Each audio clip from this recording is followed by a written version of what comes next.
Welcome, everyone, to another exciting adventure on Riding Through the Unknown. I'm your host, Michael, and thank you all who are joining us this morning for a special episode at a special time. And today's guest is someone I had the honor and privilege of meeting actually at a conference in Florida, the 2025 Full Disclosure Now conference. And I have to say, you guys are in for a true treat. She is a wonderful source of light and energy. So I cannot even begin to do her background justice. So I'm going to hand it off to her to introduce herself and share what she does. So I give you the one, the only TikTok extraordinaire, Marvel Bliss. Hello. Thanks for having me. Nice to see you again, Michael, as always.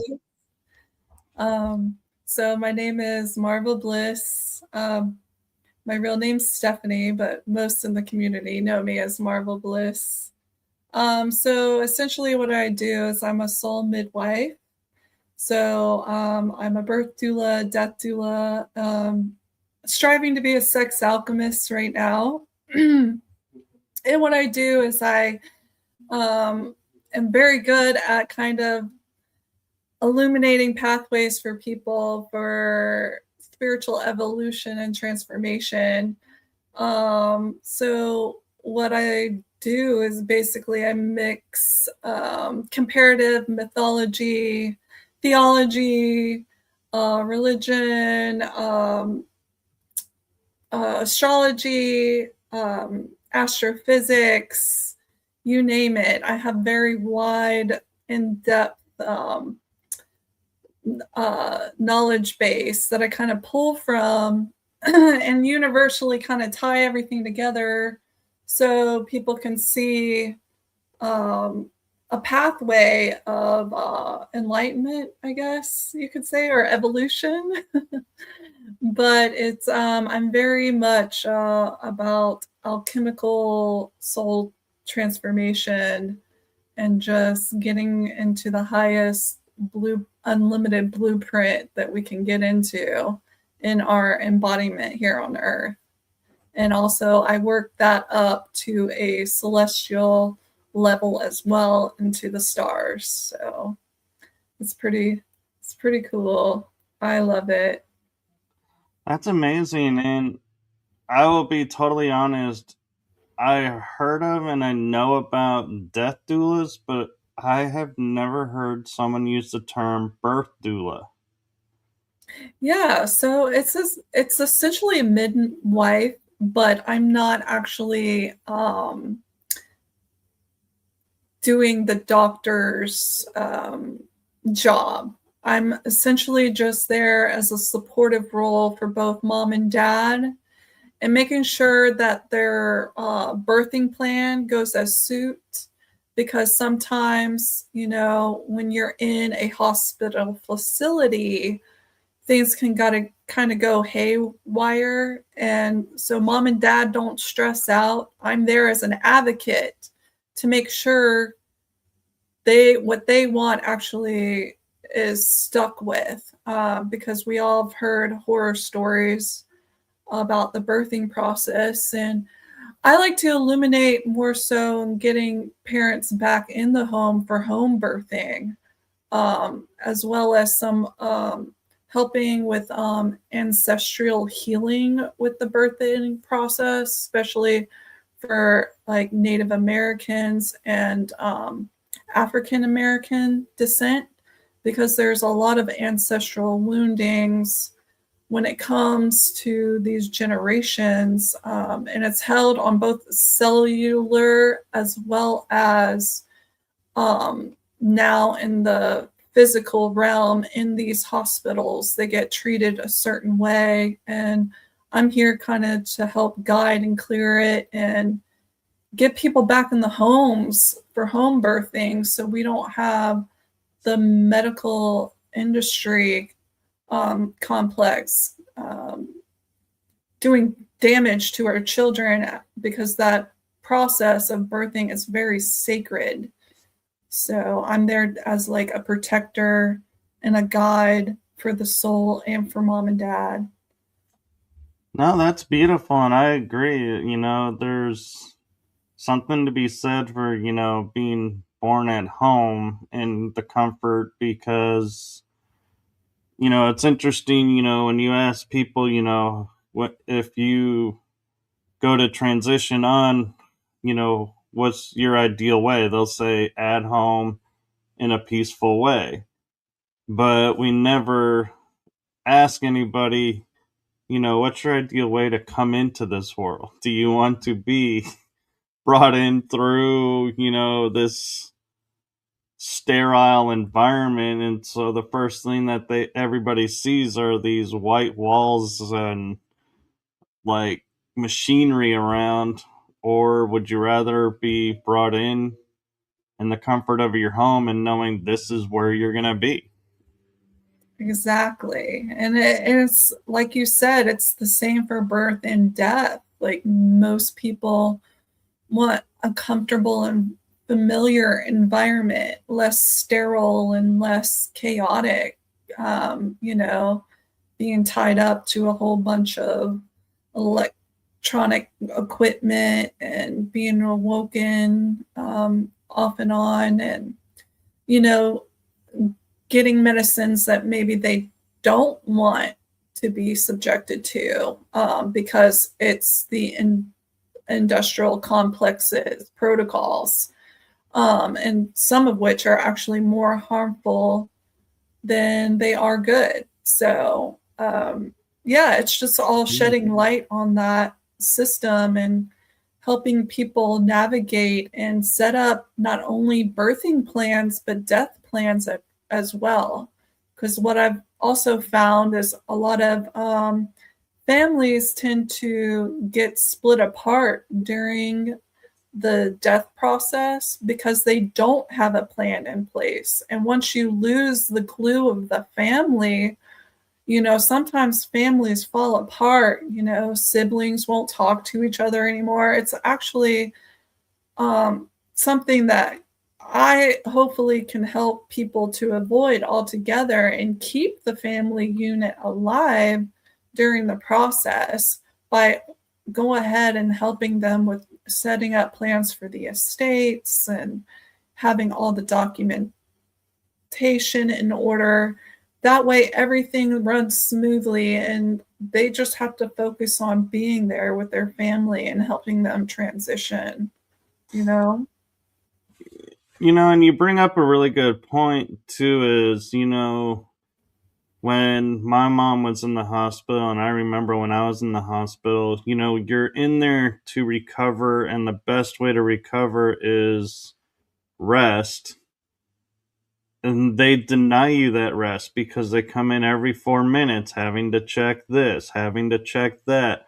And the hospital says you have to, the doctor says you have to take this and take that. And it's like, even the nurses, if you ask them, off the record, will kind of be like, yeah, it's not the place to rest. And that, I'm like, I can't help wondering, when did that change? When did it go from this is the place to heal and get better to we're going to do the exact opposite and just hope for the best?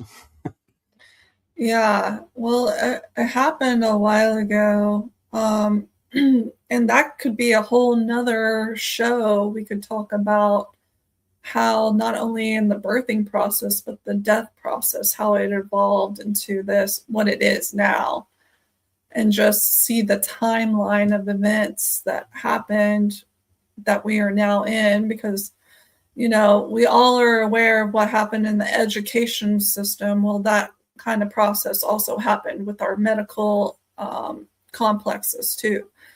So it's very interesting when you actually get into it and dissect that timeline of what actually happened, where these things are now put in place. And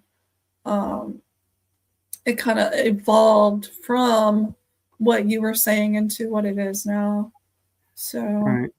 And another thing I'm kind of curious about that you brought up is I'm familiar with alchemy and I'm familiar with metaphysical alchemy. So I have a feeling I know where you're going with this, but I'm not so sure. And so, future sex alchemy, what is and how is that, you know, the benefits of it?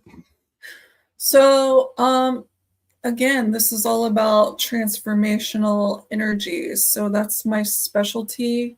So, on a soul level, when you birth, you're coming in and then you die. But consummation is another transformational energy. You know, when two souls come together and they decide to make a child, that is also an alchemical process. So, what I and my mission is to help a couple, you know, connect with their spirit baby, actually have these consummation rituals, or just, you know, just their beautiful experience together where they're bringing in the highest vibrational being for not only the planet but their bloodline, to heal their bloodline too. So and just, you know, there's also other aspects of my mission too, like I want to help people who are rape survivors and you know, satanic ritual abuse survivors.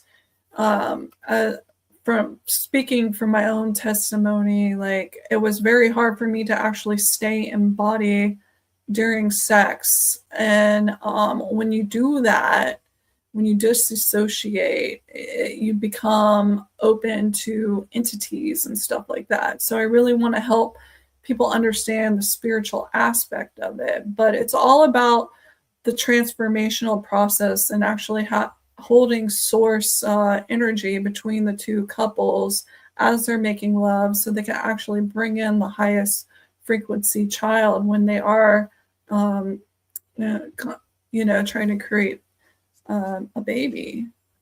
So Yeah, that's true. And also, I think, you know, as we're talking about like the education system and the medical system, you know, gone awry, that system has also gone awry because they started teaching us, like, yeah, you know, just go sow your wild oats, they would say, and then get married and, you know, have your family. And it's like, no, it's that act is sacred, like you're saying, and it shouldn't just be, hey, I got drunk one night and bam, you know, did that act. Oh, well, okay. And then do it again, or be mhm. like, oh, you know, I'm not committing to one person, but, you know, I have someone every night.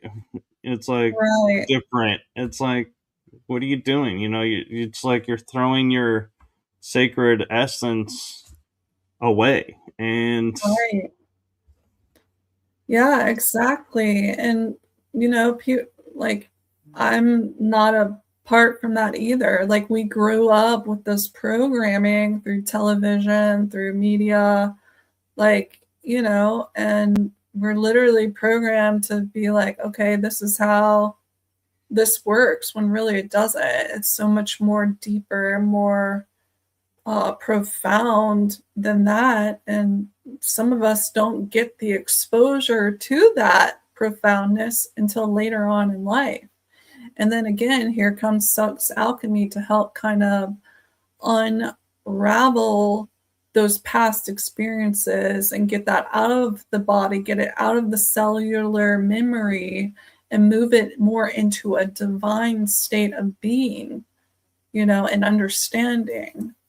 So yeah, it's what's been done has is really, it's a lot to overcome, but just to see the progress over the last 15, 20 years, it is slowly starting to unravel, and people are getting more and more into that in knowing, you know. So, Right. And I think what's important too is with bringing the sacredness of it back and people, I believe in the choice. If you want to wait till you're married, the marriage part to me is a piece of paper, really. yeah. It's when you decide, yes, this is who I want to be with for the rest of my life, it'll naturally, progress to that stage. But I think it's interesting that, people are now waiting again. And it used to be a stigma before, like we were saying when we were growing up, that if you waited, it's like, oh my god, you're still this, and it's like you would feel like you're embarrassed for waiting and like something's wrong with you. And I feel like if you were to look at those people now that didn't wait and go, so what regrets do you have in life? And they're like, I have a strong feeling a lot of them would say, I regret I didn't wait for the right Mhm. person. Exactly. And so, there's something to be said for that too, is, life, takes its natural course, but when you take over and steer it, you might not be so thrilled with the results. Exactly. Exactly. And hindsight's 2020, like once you set a course and you're on it, it's that. But it's not concrete. Like we can always transform, we can always evolve and get out of those states that maybe we were programmed or misguided into. So yeah, it's all about learning and evolving past, Right. what. Well, and one thing I'll notice too is like you see in movies sometimes where a guy will pursue a girl because he's been told she's easy. And Mhm. when she's like, no, that's not me anymore, it's like it flusters the person, and they're like, well, and everybody, and it gets to be an awkward situation to where I think that's the other thing people have to realize is, if you're living this lifestyle, people will talk about it and you're going to have a reputation. And so I'm not trying to say, some things that happen to you are your own fault, but Mhm. it's kind of partly is because of you have this stigma because of how you are. And so people pick up and react to it. And so I think that's the other thing. And, some events, do happen because of that stigma. And it is unfortunate and it is wrong. But it could be also avoided if that lifestyle wasn't in place, if that makes sense. Oh yeah, it definitely makes sense to me. I see where you're coming from. Yeah. So it's again like it all goes back to that evolution. Like, yeah, people might assume things, but if you're evolved past that and you stand in that, it'll speak for itself eventually. Right. So, I um, mean, a prime example of that too is, you go to a club or a bar and both parties are wearing like really tight clothes that really accentuates everything. mhm, And you ask somebody and their opinion of that, and they'll say, oh, they're, putting out that they're this and they're showing this off. So, they're wanting this.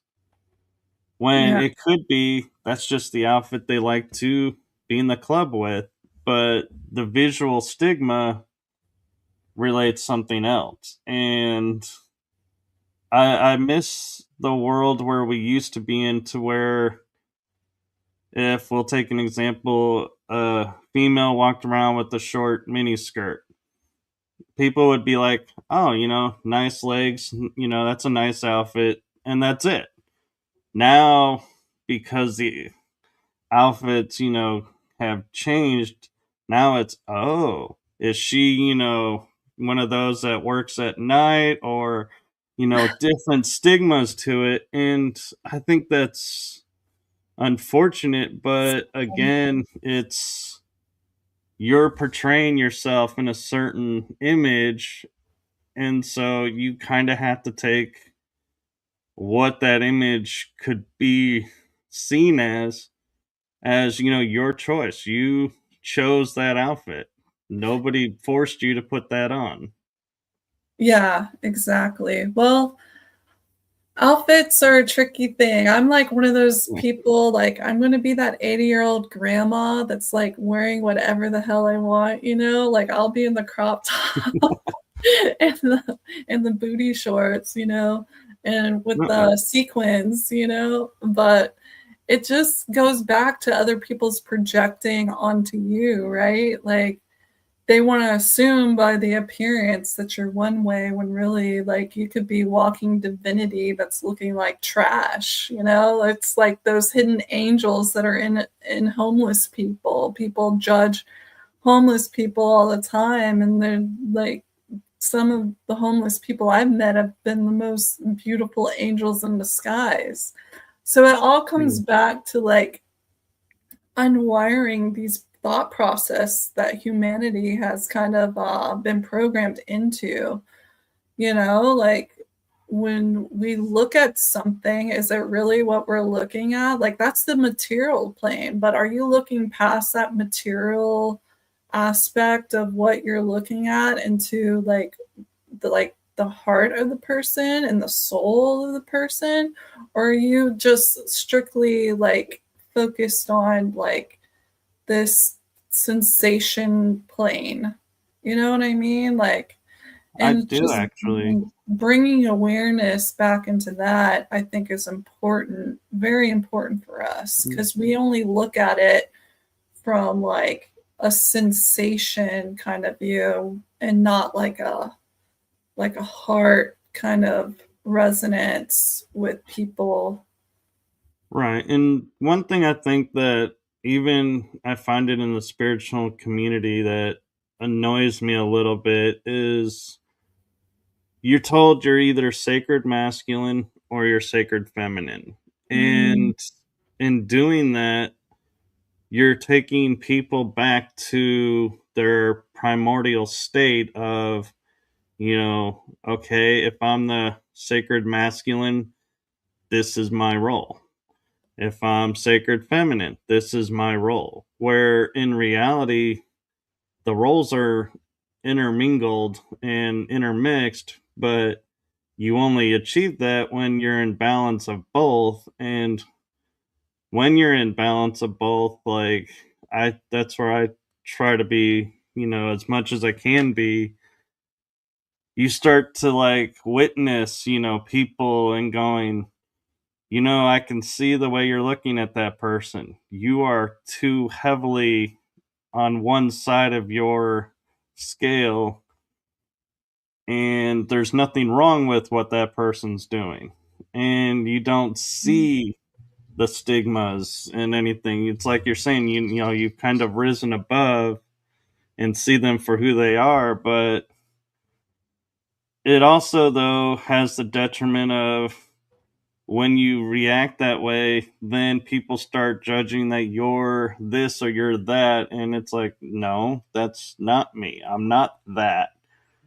But just because I'm in touch with, the feminine side a bit doesn't make me this or that. It's just, I choose to walk as much as I can in balance of both and try to understand both. And to be honest, I find it's, if you put me in a room full of women and a room full of guys, I venture to say I will come out understanding the women more than the guys. And it's only because, and I say this with all of my heart and honesty from experience, women will get into story and beat the story to death, where guys, we will say, yeah, this happened and move on. And it's like there is something to be said for both, but guys miss the context where I think women get lost in the context, is my experiences a lot of times. And that's where I think the rub in communication comes, is guys are like, okay, we get it, we're ready to move on, and women are like, no, we haven't covered it all. It's like, yeah, we did. Yeah, I totally get where you're coming from. I think that's why, like, I always identified myself as like androgynous source seed. Like, yes, I am female, but just like you, I kind of code switch on, like, do I need my masculine right now to protect myself? Do I need to be more of my feminine? And like just trying to balance that, because I think we get so caught up in identity that like, and it being concrete, and it's not. Identity isn't concrete. Like, everything in the universe is constantly shifting, changing, evolving, like even the planets and like what it does to us astrology wise, it's influenced our personality. Like, we're not concrete. We are always transforming and evolving. That's what energy does. It doesn't disappear, it transforms, right? Right. So it's, and like you said, women, they have this beautiful way of just being maybe even over analytical about things, and they like to dissect and like get the whole story and the rundown and like the other person's side and their side, whereas men are probably like, this is what happened, it is what it is, let's move on. They're more like matter of fact. Like, Yeah. Like I will notice, and I, I've gotten into a few arguments, and when I argue with the female versus a male, it's almost to me kind of like a comedy unfolding, because with a guy, I can go up and say, hey, now that we're level headed, I get your point. And I just, it felt like you didn't get my point. And they're like, yeah, I get it. And we're like, okay, we learned. We're done. mm-hmm. When I argue with women, it's like, well, you were saying this and I didn't agree with that, and you weren't listening to my disagreement. Well, but you were making me feel like I wasn't important because you were doing that. I was like, wait, whoa, whoa, whoa. That's a whole nother argument. Where are you taking that? And it's like you're saying, it's like women argue on levels where guys argue the situation and learn the situation. Right, Women right. bring everything into the argument, and you're like, and I'll be like, going, wait a minute, that's not me. I had nothing to do with that. And they're like, well, but you made me feel this way. And it's like, how? How in the world? And I feel like that's, something that, I almost feel like if we had a guidebook, that would have to be like a chapter in itself, is be Right, prepared, because that's where I feel like a lot of couples end up in therapy, is because one is bringing everything to the forefront to process and get, work through, where the other is situational. right. Women are very feelings. They're very emotion. They're bringing their feelings and their emotions to the forefront, I think. Like, very water, like what it is like they're bringing you all this, unpacking all these emotions, and they want you just to, I guess, maybe, or just speaking on mine, just like see like, hey, these emotions are happening, can you just like witness that this is happening and understand that this is happening, and where I'm coming from and feeling all this, and See, you and know. to me, the confusion that confuses guys and where guys get lost is women will be the first to tell you, don't judge me based on things in your past. And then they Mm, turn around and judge you for things from their past. And it's like, hey, wait a second. This needs to be a two-way street, not a one-way road.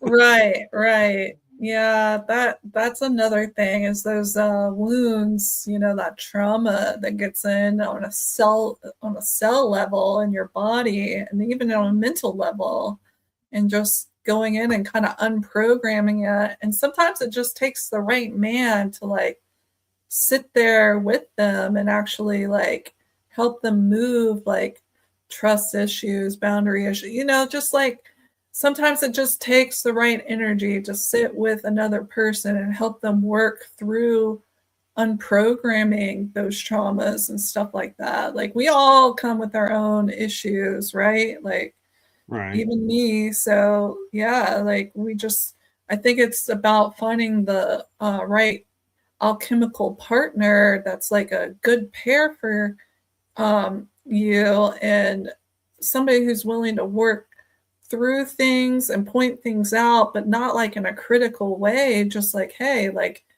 we can help each other evolve into like a better state of being and understanding and like progress, and just And learning how to communicate and speak on it without it getting too much into the emotions or too much into the, let's move on kind of, let's just drop it. Like really having that fine balance is important. right. And I think one of the tricks too is I've noticed and I sometimes get tripped up by is guys have always had the role of protectors and women have had the roles of protectors. So they butt heads because you actually have two alphas, vying to see, who is the alpha. But it's different because guys will always stand up and protect themselves. Mhm. And if somebody protects us, we're like, oh, thanks. I, didn't really need it, but okay, cool. I appreciate it. I appreciate you standing by me. That's how we see it. Women, I've noticed where I'm like, oh, you didn't go to, defend your friend. And I'm like, my friend didn't need defending. She was strong and capable to stand on her own. And some of the time you'll get yelled at, why didn't you step in to help me? And other times it's, well, you did step in, but you didn't need to step in. I could have handled it myself. And it's like we're like, wait a minute. You're at two, again, you're giving off two different messages at the same time, and it's hard to navigate that. And so, we always say communication's key and trust is key. And it's like, it's funny how that's why I think guys came up with the phrase, we're damned if we do and damned if we don't, because you could walk into a room and there is no right choice. You are stuck and you're like, okay, what's the one instance I can get through? And the argument will be the shortest. Yes. I think it's a case by case situation for everyone when it's something like that Yeah. happens, personality wise, like what phase the moon's in, even. Like it just goes to show you, like, you just got to get to know a person and know their personality and just kind of like, you know, if you overstep some boundaries, just be like, hey, I'm sorry. I was just trying to do the right thing. I meant no harm, and it is what it is. And can we let bygones be bygones and just learn from this and grow from it? And I'll do better next time. But just remember this for next time when I Yeah. when I do or don't do something, you Right. know? Sorry, I'm crying laughing right now. It's kind of It's okay. I got a watery eye too, so I'm right there with you. Now, in reading your bio and the topics that we picked for today, you do have one. It's like I keep looking at it and I'm like, I'm not even sure I'm going to ask what this is, because it's like one word has one meaning, the other word has another meaning, and that's the psychopomp. I have never heard of it, but I'm like, the word psycho, I'm like, yeah, I don't even want to, approach that drama opening scenario. And pomp, I'm like, that's like a celebration. I'm like, are we celebrating being nuts? What? no, no, no, no. Actually, if you look into it, it's actually somebody who can travel the spirit realm and help guide souls that may be stuck or stuck here in this physical plane between the veil. So basically, I help guide them to the other side, because there's a lot of souls that will get trapped here, either religious based or whatnot, because they think they're going to go to hell, and like they or there's like somebody here they feel like they gotta be around and they can't leave yet. So I'm basically here to kind of comfort them, be like, hey, like it's really not like that. Like, let me help you cross over, you know. Some of them get trapped in like these pocket realities. Like I live in a city that's like full of like civil war environment, and there'll be pockets of like slavery, there'll be pockets of civil war things, and I go in and just kind of clear and like help transmute and help people over so they're not replaying the same thing over and over again in this little pocket reality they're stuck in. So it's a psychopomp. A psychopomp is basically somebody who helps transition souls. They can talk to the dead, they can help them out and help them cross over. And I've been doing that since childhood. The first soul I ever crossed over was my grandmother, and I was trained by Elizabeth Barron, who's a renowned psychic medium, and she basically taught me how to do that. And I've been doing it since, and that's what got me into the whole death doula field, because not only can I help during the process, but I can help after process too. So, and I didn't realize that was even like a job until maybe 5, 6 years ago. And it's like, oh, you mean I can actually get paid to do what I've been doing my whole life? Like, okay, like I just did it because, like that's what I've always done. And it's kind of evolved into like a passion of mine Yeah, over the and years. So, so it's it's nice to have a name for what I've done as well since I was a teenager, probably. And but I still, it's like in my mind, I'm like, I would never put on a resume psychopomp, because I'm like, I just don't think that, I'm like, there's got to be a better word out there, because I'm like, I don't want to be associated as a psycho, but I yeah, get it.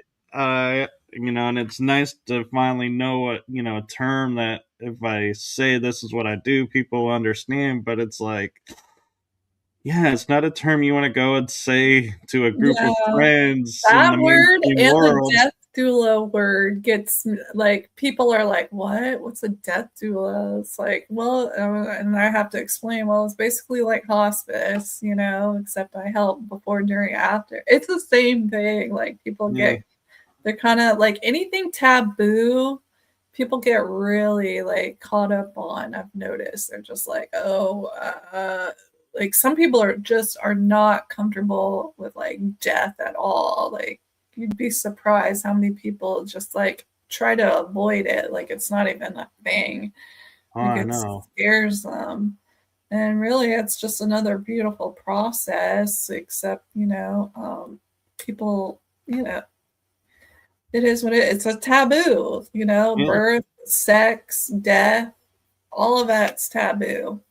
But So, to me, the one line that people will say, I think it's like the kindest thing they could say, even though it's kind of insulting.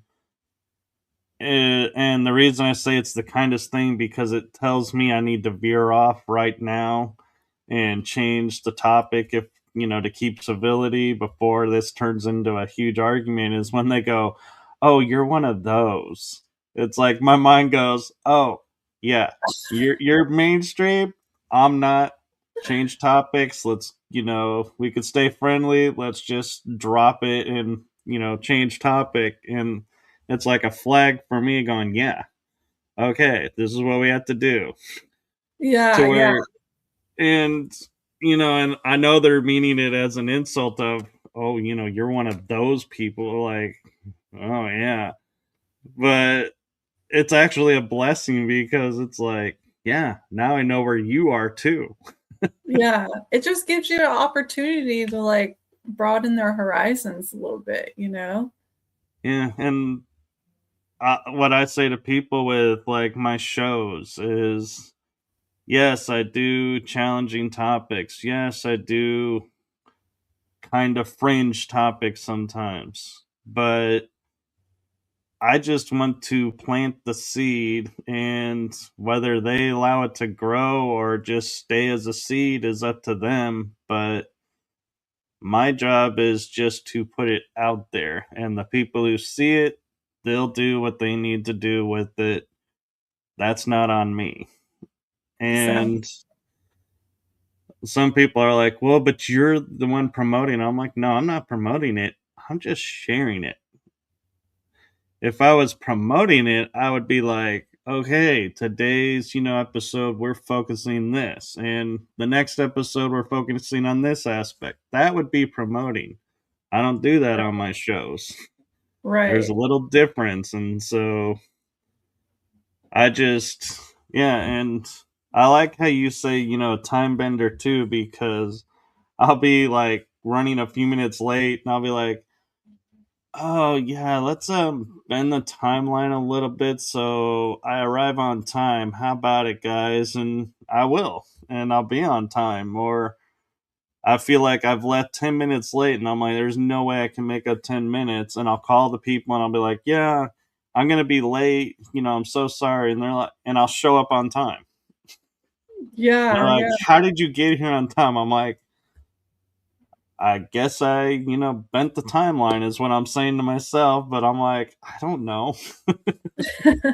Yeah, so those parameters, I like that.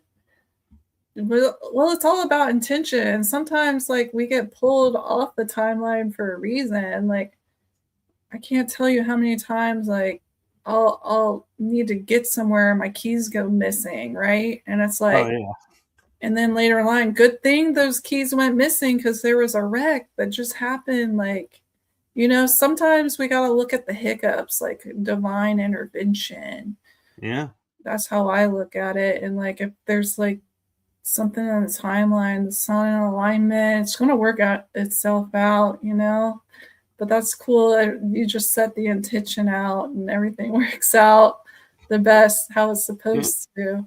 Well, another funny instance of it is like you're saying, losing the keys, because there was an accident. Is like I have 4 or 5 different ways that I go home, and it all depends on what I'm feeling in that moment. And one person came up to me and he's like, I don't think I could ever find your house from memory because you keep going different ways. I'm like, yeah, force a habit. And another person said to me one day, they go, "Are you worried about being followed? Because you always take different routes." And I'm like, you know, no, but now that you mention it, it's probably a good thing because if I ever have been, they're all probably sitting there going, "Where is he going now?" Well, never mind. He's not going home. And I'm like, "Yes, I am. You don't know it." Exactly. I had to do that here recently too. You got to switch up routines, you know. If you're feeling like you need to, like I always say, follow your intuition, follow your gut instincts. Like if something's Yeah. telling you to do that, there's a good reason for it. So follow it. And a rule of thumb for people, I mean, it sounds silly, but it actually is a really big, I judge, life saving deal is if you're ever in a situation where you're feeling followed and you are, your nerves are a little uneasy, drive yourself over to like by a police station. You don't have to go in Mhm. the parking lot, just drive by it. Because I guarantee you, anybody who is following you for a nefarious reason, they're going to get worried that the cops are there because they know, they probably have warrants or they probably have, on a watch list, and the cops would be like jumping at the chance of saying, "Oh my God, the person's right here. Let's go get them." And so they're going Yes. to back off and they're going to be like, "Nope, hey, I'm out. That's it." And I mean, it sounds silly, but there is something to be said that, doing something so simple carries a heavy energy to it because it's like, "Oh, we're at a police station.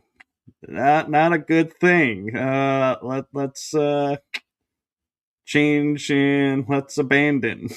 Yeah, exactly. It's always best to be safe when you're in that kind of situation. Yeah. Yeah, and my mom, when she had a GPS unit, it was so funny because we were driving back and we were using her unit and we said go home, Mhm. and we were like tired. It was at night, and we drive past the police station. It goes, "You are home," and I'm like, "No, we're not." And I was like, "What?" And we said to her, "Why did you do that?" And she goes, "Well, because if someone stole the GPS, they would, instead of robbing the house, they would end up on the Oh, police station's front door." And it's like, that's very actually clever. pretty, yeah. Very clever. So, that's another trick. If you want to, if you know your way around, yeah, set your device home as somewhere else. Not your enemy's house or your nemesis's house. You don't want to harm them, but someplace where, yeah, you're you're going to be safe and they're going to be deciding, yeah, we need to leave these people alone. Yeah, yeah. That's very clever. I'm gonna have to use that. I never even thought about that, but that's a great idea. Yeah, and I know you have a presentation, but there's something else that you talk about doing, or two things that I wonder if you can touch on too, and I Sure. don't know if it's in your presentation, Yeah. is celestial grid architecting and weaver of timelines. Yeah. So I just try to make luminous pathways for people on a universal level through comparative mythology, astrology, theology, physics, astrophysics, kind of tying everything together so people can see all these storylines and how they're basically the same thing, just reinterpreted differently throughout the ages. And then also on a celestial level, like I unlock a lot of things through these stories and through just deep meditations on certain star systems. And I work with certain guides a lot. And on a celestial level, I get so many downloads and basically doing grid work to help because it's all a nesting template, which this is perfect because I'll lead right into our my presentation for the show, and just how, like, even on a small microcosmic level, from your cells all the way to your body, it's all connected to the cosmos on a bigger level. So these planets and these star systems, they're all influencing us in different ways, and just kind of helping people look and see these nesting patterns and how to work with them in um, their own work and mission. Because I know there's a lot of people out here that do grid work and do body healing, but just to see how it kind of stacks upon each other, like kind of like a Russian doll kind of situation, where you can unlock these layers, and how maybe one layer you may be overlooking can just shift and transform something beautifully and help bring healing to it. So that's essentially what I do with that.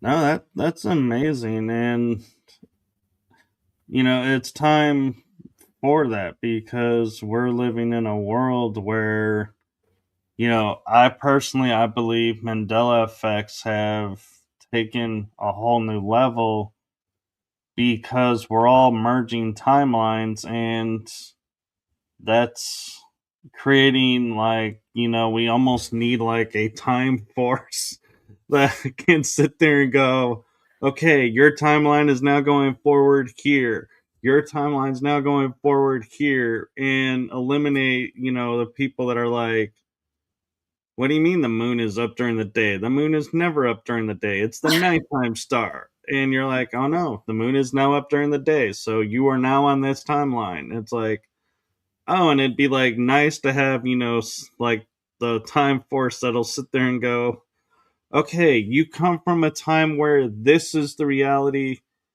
You are now, this is going to be your reality. And be like, this is where you're going forward now. And it's like, oh, okay. Yeah, Instead yeah. of being like, what is going on? It's, it's almost like the movie, or not movie, TV show Sliders, where they're Mm-hmm. always jumping to the same Earth, but they never know if it's the right Earth until a little nuance comes up, and they're like, Exactly. oh, we're driving now where you go on red and stop on green. What? That's not thing. I'm on the wrong Earth. Yeah. It's that multiverse you get lost in, because it's all Exactly. happening at once. But it's like, some mornings I wake up, I'm like, where are we right now? What? Oh, we're here. Okay, I know we're, Yeah. it's kind of disorienting at times until you get that divine synchronicity, or like, those serendipities, or, just those little things. It's like, oh, okay, I got it. We're here.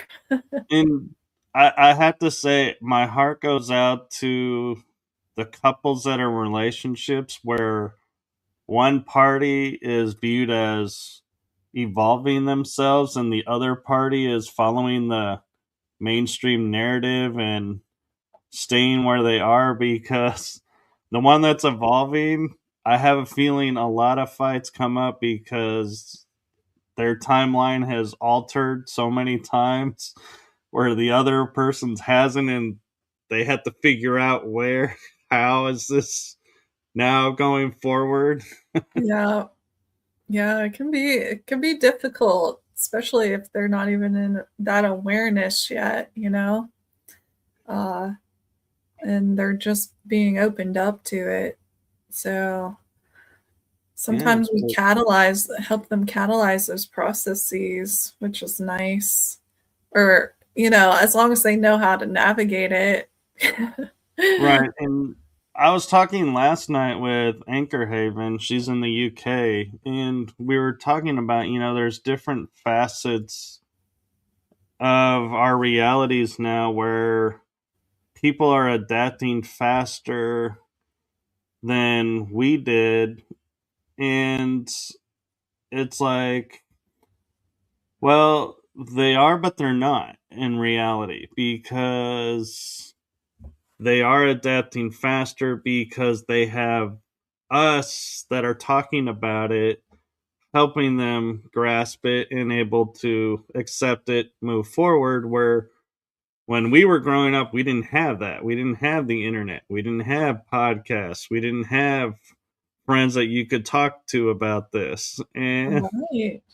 That's so true. so, yes, in a way, they are advancing faster, but it's also because they have access to us. Yes. Where, so they themselves aren't actually advancing faster. That's the illusion. They're still learning, like we're still learning. It just seems like they get it faster because of where they're at. Exactly. Yeah, that's true. The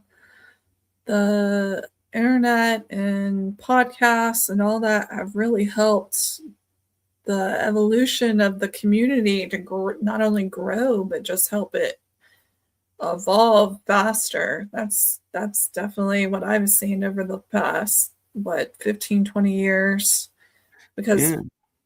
15-20 years ago, you were lucky if you had somebody in the same room with you that thought like you on a lot of these topics.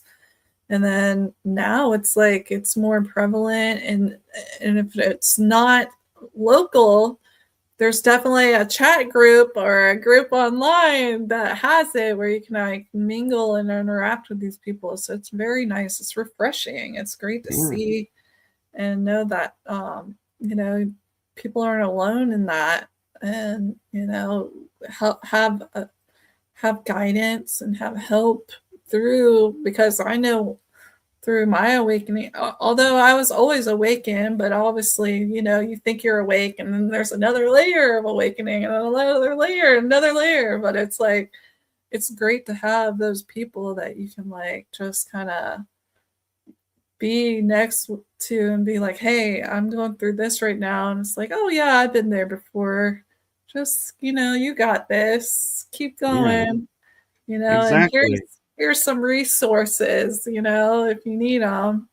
Yeah, it's Right. And so, actually, there is a question in the chat room that comes from Tasmania. okay. She says 2 a.m. here in Tasmania. QQQ for Miss Marvel. Have you been able to do what you do from birth? Did you learn things on the way, or were you told of mission from day to day? Well, I came in super gifted, and it was kind of traumatizing as a child because nobody else was experiencing what I was experiencing. My mom has these gifts, and so did my grandmother. But my grandmother was kind of like freaked out by it.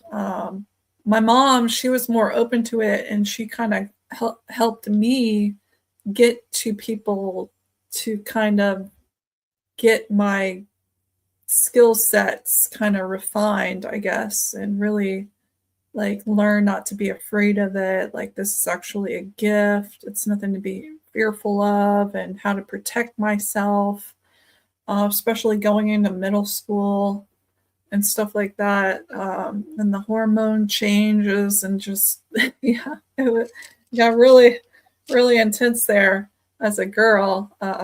Feeling and sensing like I'm like a super duper empath. Like I can feel the whole universe inside my body. So it can be really intense. Like if you're around the wrong person, you can feel everything they're feeling, and just learning, okay, this isn't me, that's them, and navigating that. But so I tell people I've always been awake, but there's been layers of my awakeness where I awaken more and more and more to God, source, creator.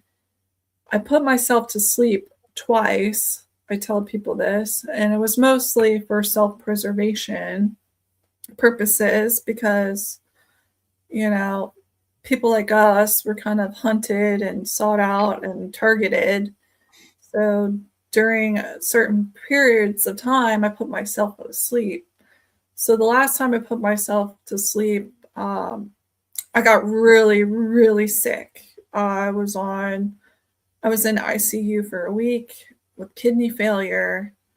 I was going to die. They tried one last ditch effort to get me healed, which worked. But it was very hard on my body. Like literally, I was feeling my body shut down. And that's when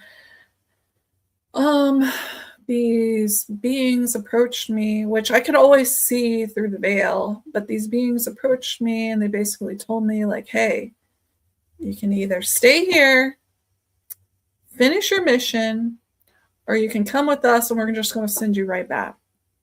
And it's like, oh, well, shit, I guess so. Oh, sorry. You're fine. I guess I'm staying, like, I guess I'm going to be staying here and finishing the mission.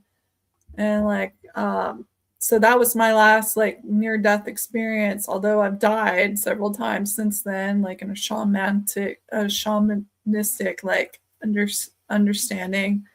But I've always like seen things through the veils. Like I have encounters with orbs and angels, what I call galactic glitter, like shadows, cryptics, you name it. Even some stuff I don't even know. I'm like, what in the world is that? And I have to like research it, and it's like I'll either find it, and it's like, oh, that's what that was. Okay. Or I just never figure it out, and it's just like it's still today a mystery, because when you see things, you just kind of keep it to yourself. And it's funny how, like, talking with people, awarenesses can change, because I have talked to a lot of, like, for example, mediums, and they're like, yeah, it's in the family lineage. Someone in the family did it, and then somebody in their family did it. So everybody thinks it's past genetic. And in what you were talking about with your situation, it made me realize I don't necessarily actually think it's genetic. I think it's the parent who had the gift nurtured it in you, so it kept it alive and going. Whereas the kids who show mediumship, for example, to parents that are not in that world, will shut it down. And I think Exactly. that's what's the real difference is of why we have, some mediums and some aren't, is it's was nurtured versus not nurtured. And so that's the reality. Everybody can do it truly if it's nurtured. Yes, it's so true. It's so, so true. You brought up such a great point about that. And because we're all born like this, like kids come in, especially kids now, they're coming in like fully online, fully empathetic, fully like just still with the veil. And initially around what is it, 9 to 13, that's when things can get shut down. But like you said, if it's nurtured in the right way, and we actually help these kids and make them feel okay, and like it is okay to be like this, because again, here we're talking about these taboos again. Like some people would consider this a taboo, and it's Right. not. These are innate abilities that they've strategically forced on the populace, that this isn't how you're supposed to be, because they want it for themselves. Like higher ups, they want it for themselves. They don't want everybody to have this ability. If everybody was online, in tune, could time bend and do all these things, we wouldn't be in the positions in this whatever you want to matrix. Realm, yeah. Yeah. So, And and the beauty of it too is, as we're saying, if not nurtured goes away. but it doesn't die. That's the important thing, because let's say, as a kid, I never did mediumship, but when in my 20s, all of a sudden I could channel. Wow. It's not that it wasn't nurtured, or not nurtured growing up. It can always be turned on, so to speak. That our gifts and our abilities are never gone. They Mhm. just are quiet until we put energy and power behind it. And then they come online, and it's like, hey, you had this great reveal. And that's where, I think a lot of people feel like, oh, because I didn't do this, as a kid, and my parents told me it was wrong, I can't do it now. And they follow that script, where if they let go of the script of I can't do it anymore, to, well, now that I'm free, and I'm not under my parents' thumb because I'm living my own life, let me see if I can do it. Let me, find someone to help, that can help me nurture and bring energy to this, and see, what it was, if it is something I really want to do. And that's an important fact that I think a lot of people in this world don't realize, is they think once I turn my back on it, it's gone. No, it's Mhm. not gone. It's just waiting. Exactly. And some people, it takes that near death experience to turn it on, or it takes an event or some kind of trauma and they remember. I can't even tell you how many people I've met where they suffer from anxiety, but they're like super empaths and they're picking up on people around them. It's not even them. And they start taking medicines and stuff. And it's like, Right. actually, They you're they haven't empathic, you yeah, know? they haven't learned the discernment yet of the and when I say discernment is, I learned there's one sentence you can say that, like, can clear your energy in a heartbeat, and that is to say, if this is mine, I accept it. If it's not mine, I don't. In which case, Powerful. what you're feeling, if it's not yours, it dissipates off and disappears. And so it's like you're not taking on other people's stuff, in other words. Right. That's a great tip. And so, with that being said, I don't know how much time you have, but should we get to the presentation? Yeah, we can do it if you're up to it. I'm up to it. Oh, I don't I know how much time you have. I have unlimited time.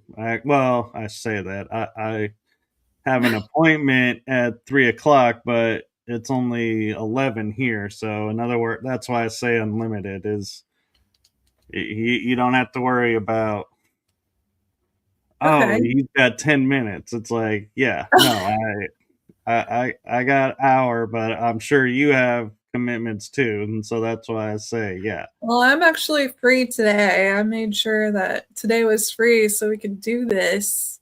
So, um, All right, well then I will pull it up, and let's illuminating pathways. That's what it says.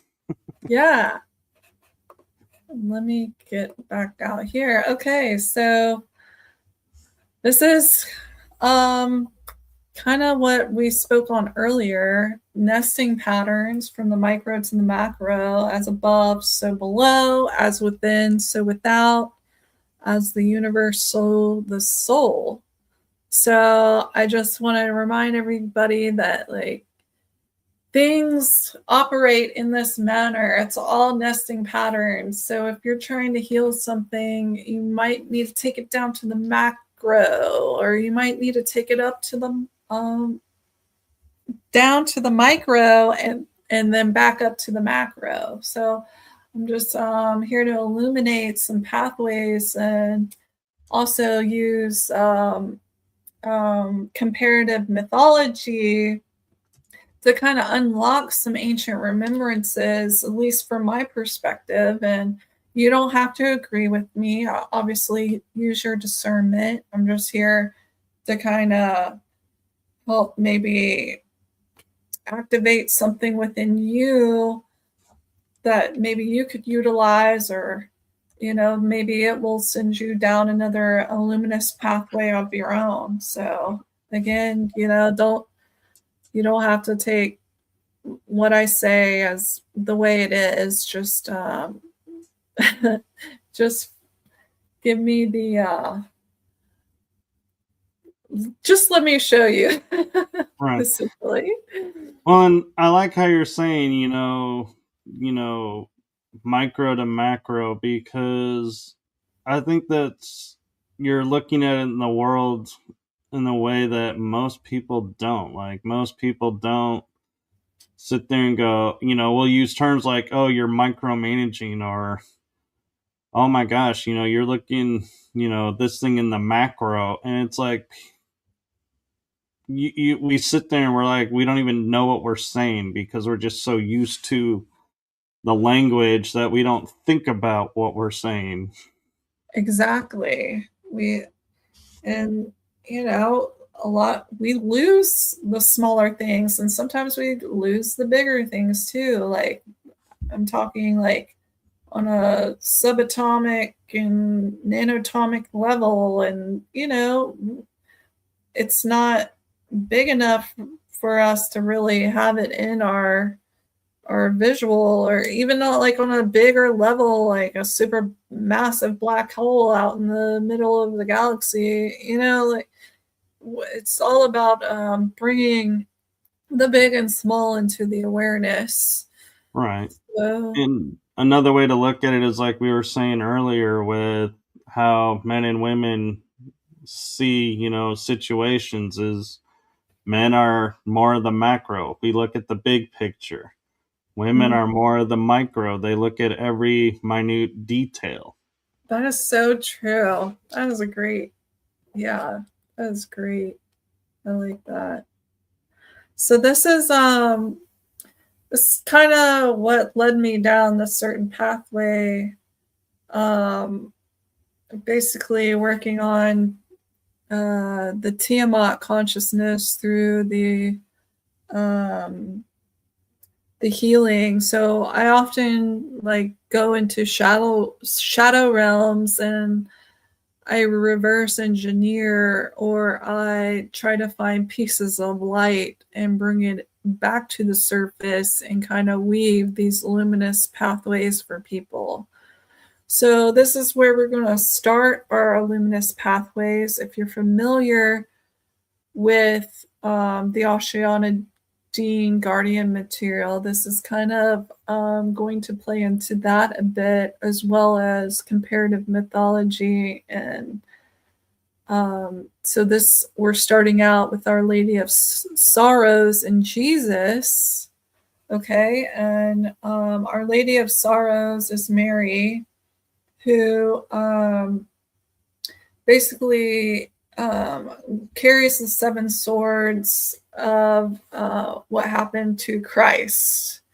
And the way I look at her, and some others look at her, is as a Black Madonna, where she holds the Christ light.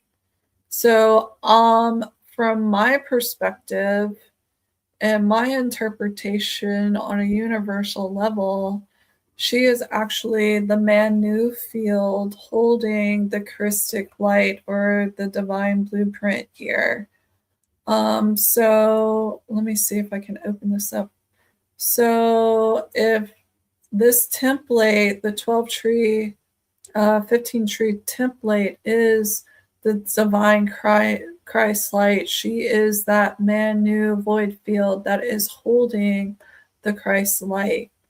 And this will play into some comparative mythos, because essentially you'll see the same story told over and over again, but in different ways based on which region and era it was in. But here you have the 12 tree tree of life here as an example, and this kind of shows you the light right here. As you can see, this kind of looks like the Templar cross, right?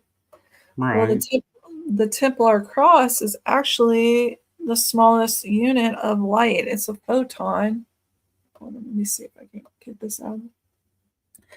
So this here is a photon, and you can see it literally forms into the Templar cross. So this is the Chris light. We all have this on a cellular level in our heart. This is the spark that happens during consummation. It is the source. It is God's creation in this material plane. So here we're getting into more of the comparative mythos of this, where we were talking before about the masculine and feminine, right, Michael? Right. So we have the mother, which could be Mother Mary, Father God, but the Christ, Holy Spirit, which is all of us. Like, we are the child of God, right? And this can play into the smallest fields all the way up to the biggest. And here again, we have the female, the male, the androgynous, the matter, the antimatter, the void, mother, father, child, magnet, electric, electromagnetic, manu, mane, ere, manu, positive, neutral, negative. So this again, there's like this structure, and this goes over to the Hindu understandings of the guna avatars, which usually are three qualities, where one's the birther, one's the sustainer, one's the destroyer. And there's also a feminine one too. So there's many of these, but this is all going back to this divine trinity, right? You need all three, but you want to try to stay in the sustainer field. Now, they all play a role in this creation that we're in. It's just knowing when to apply that masculine, when to apply that feminine, and along this nature. And what's interesting is what a visual that just popped in my head, and I feel like came from above, so to speak, is, we're talking about the three, the power of the three. And another example of that is we have light, dark, and in the middle would be shadow. Yep, exactly. Exactly. And they all have their role and their place. What I've learned just from my own alchemical process, because I married my shadow like a long time ago. And basically I learned my shadow to a T, and it is my ultimate protector, but I had to sit it down and be like, look, I wear the pants in this relationship. You are my protector. I see you and thank you, but I wear the pants in this relationship. And what I say goes. All right. I see you protecting me and I thank you, but we're going to handle this my way. Okay. And that's basically how I've handled my shadow. Although, like, I do have to have those come to Jesus meetings, but I see inevitably like our shadow is our protectors. And this is going to play into this the Lady of Sorrows kind of theme, where it's more a primordial void, where she is trying to protect the Christ light, so she sends out these kind of hybridized creatures to protect that Christ light, which is, it could be looked at as shadow, but really I think it's just trying to protect Christ within people. So you view ego as shadow. I do. Okay. because of identity, and the ultimate identity is the Godhead, but we get caught up with like, oh, I'm Kali, I'm this, I'm that. Well, you lose sight of the I am that I am. And that's the ultimate, right? It's the ultimate to be the Godhead and to move away from identity altogether, which is a shadow aspect, because when you claim a certain identity or a certain role, again, you're claiming something that's concrete, that's not in a fluidity kind of state of being, when we're constantly evolving and transforming as energy beings. So it's just something to think about. That's just my viewpoints, like that's my philosophy on it. You don't have to take it, but that's Oh how. no, I find it interesting, and I love the different perspectives, and that's the beauty of being on the Earth realm. Is to me, shadow is the balance of the light and the dark within you, and it's Mhm. showing you which aspect you're in. So, if, for example, you're wanting to be of light, and you're being shown, hey, you're kind of acting like what people would describe as dark, you may want Mhm. to change this pattern and change this, aspect and reword what you're talking about. And it's like, yeah, thank you for that gift. And in a way, that's what you're saying is, it's showing you who you are and what you're portraying yourself as in the moment. Exactly. That's so true. That's so true. And yeah, the balance is really what's needed. I mean, we both need the good and the bad. Like, we see, the thing is, like, a long, long time ago, when we were in like the higher fields of awareness and understanding, like, we were too much of light, being that we let in certain beings and entities that kind of overran us, and we didn't defend ourselves because we were like, oh, if we show them love and kindness, they're going to change. But it's not necessarily the case. We have to have that masculine side or that shadow side, or whatever you wish to apply, the feminine side, to kind of bring the balance to a situation, and not let certain beings kind of um, use us as doormats. Like, we have to have boundaries, we have to have understanding, we have to have respect, we have to have compassion, like, all that's needed.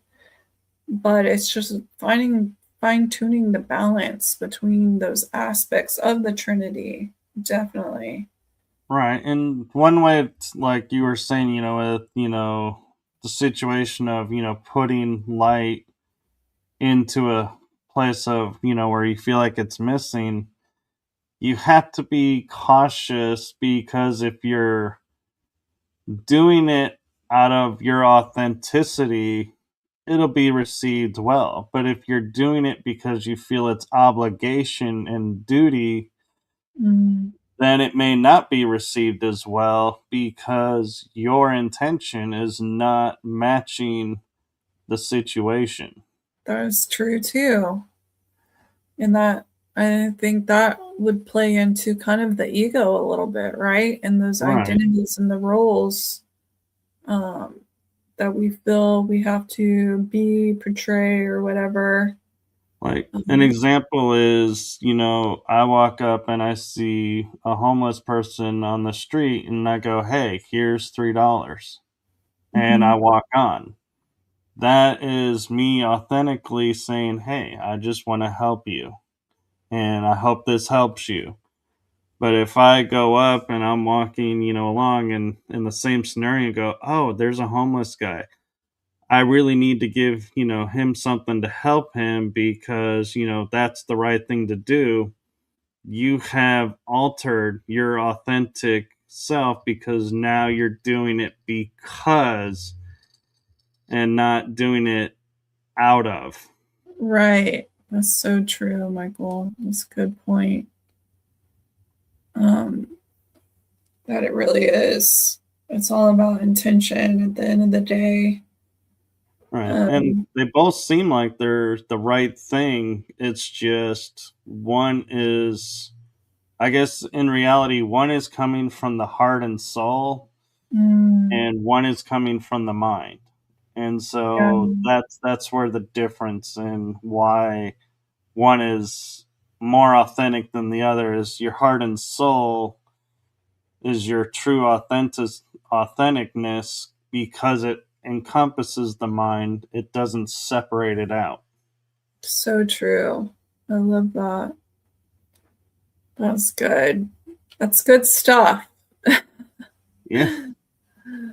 And then, so we're going to go into the body and how this all connects to the body and what I've been working on through the 10th DNA strand, which is connected to the soul star chakra above the head and the left side, the ear. So this all plays into the micro to macro.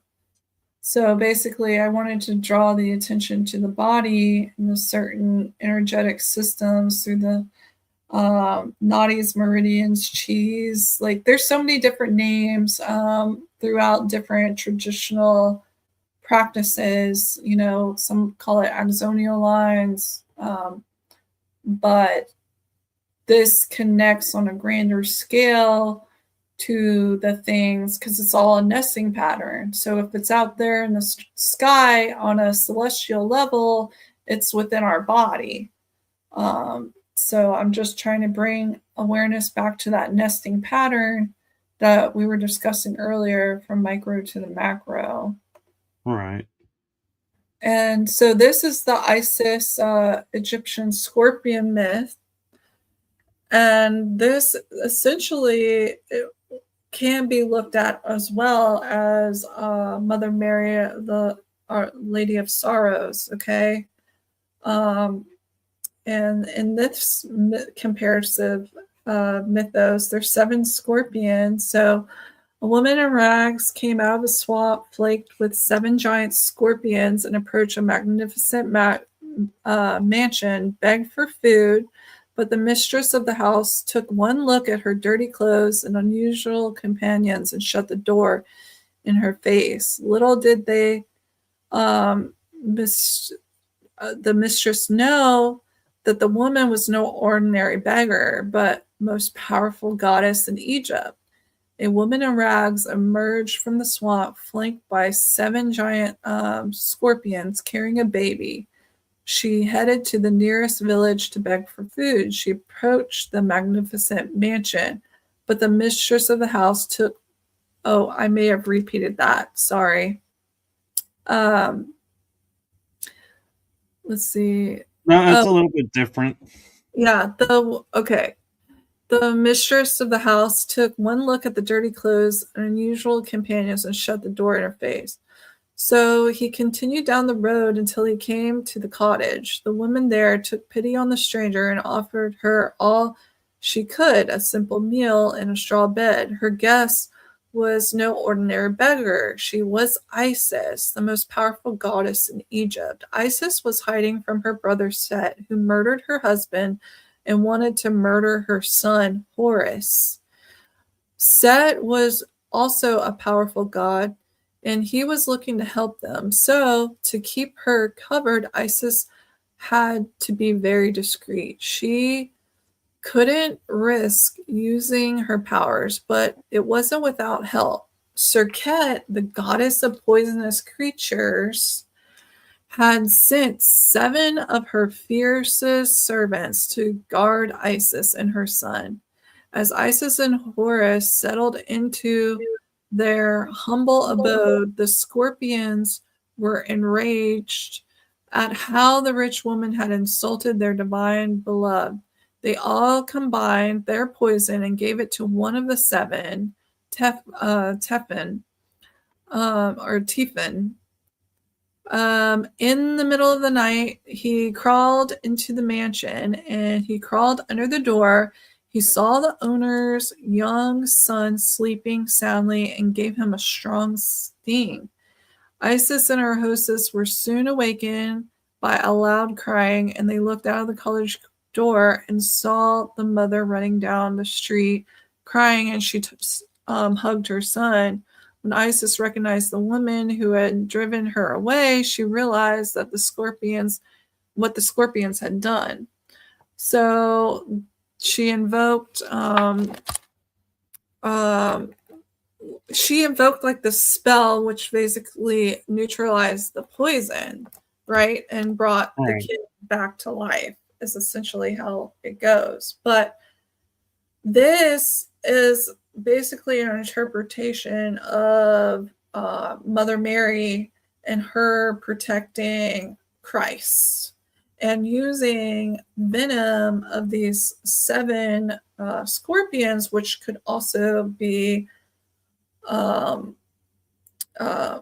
I feel linked to the 7 swords that pierce the Lady of Sorrow's heart. Okay. In a Right. kind of comparison way, kind of off branching of what happened. So this story is told in various ways, but it resonates to me that Mary was trying to protect Christ's light in the Manu fields of void. And the Manu fields are a neutralization. Like void is primordial, like neutral zone. It is outside of time, it is outside of sound and light. So it carries the Christ light, like it's surrounding the Christ light. So this is a field where all the kind of disruptive beings are sent to be neutralized, if that makes sense. It does. And Rachel has an interesting point, and I think I'm only bringing it up right now because I think it ties into what you're talking about. And Mm-hmm. she says, if intent is good, the delivery may seem poor. Is it, in parentheses, possible, with a question mark, that the person receiving is receiving in a poor way? Yeah, and that goes in perspective. Like what we identify as bad and good may be completely different in a different culture or a different time era, you know? Right. So, and this goes back to my philosophical background. Like we would discuss like what is good, what is bad, and again, it all is based on perspective, culture, the time era, because there's stuff that we got away with a long time ago that which would happen now we would be completely against. So Yeah. bad and And, good, it's all God. Like this is all God having a divine play, you right. know. uh And I think a good example of that may help, clarify, how we're interpreting it is, like, let's say at the conference, I walked up to you and said, "Hey, here's $20," and walked away. My intention is, "Hey, I just wanted to do something nice for you." You may in turn around and say, "Why is he giving me $20? I'm not destitute. I'm not, do I look like I need this?" yeah, And that wasn't my intent, but you're picking it up and like you're in confusion and going to one aspect or the other. And so it doesn't misunderstanding matter to it. me, Yeah. what you do with it. But so that's where, yeah, it is possible it could be received wrong in their perspective, but not through mine. And so I would say I don't have anything to look at in that scenario. But then again, I could have said, "Hey, I just feel like being kind. Here's $20, and we could have avoided all the confusion in the get-go. And Exactly. so there always is something that could be looked at and maybe changed or Misinterpreted. right, And that goes even with these stories with these comparative mythos. Like these stories, think about it, it's probably been told even before we started writing stuff down, right? Like right, these, and traveled all over the world, and these stories get told in a different way compared on the region that they're born into, but it's essentially all the same. It's just trying to look at it cohesively in a way where we can remove the distortions and get down to the pure intent of these storylines, right? right. So And it's the same concept, I feel. I agree. And one thing, that I do that I'm able to do really quick, and I'm not going to say, it makes me better than anybody else. And that's not why I'm sharing this, but what I'm going to share is when I do an act, like let's say I was going to, look at the scenario of handing you the $20. Mm-hmm.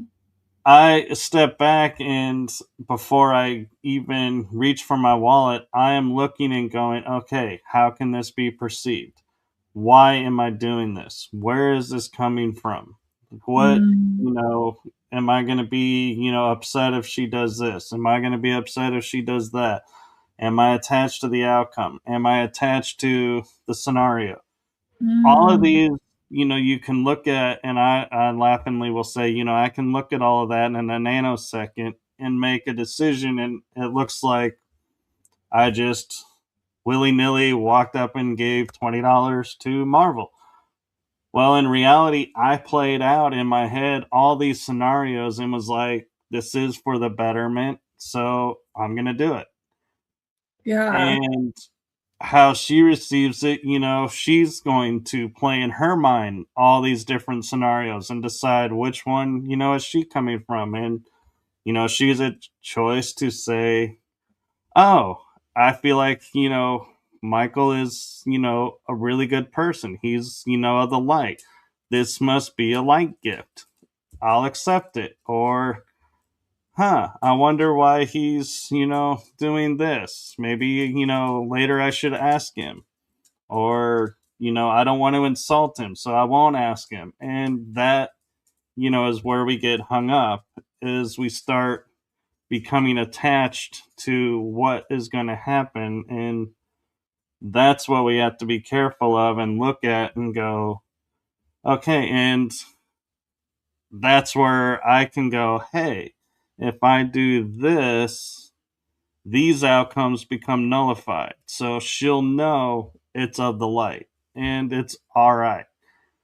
Versus, oh, if I do nothing, she's going to be questioning again. And so that's where true communication and true listening comes in, because another aspect of that is if I walk up and I'm speaking with my heart and say, my heart to you, here's $20, and her heart is open and she'll hear, hey, your heart is giving me $20. My heart accepts this $20. We don't have to say a word, and we had a great conversation.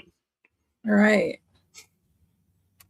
So it's a matter of how you approach and how much are you really thinking and putting into it, and not getting attaching yourself to what is going to be instead of just letting the moment be the moment. Yeah. Detachment is key. Yes, sir. I completely agree with that one. It's it would be nice if more people were in that awareness in society, you know, I and agree. actually analyze like that. But that's beautiful that you do that. I appreciate you for being like that. It's very rare to come across on a day-to-day basis.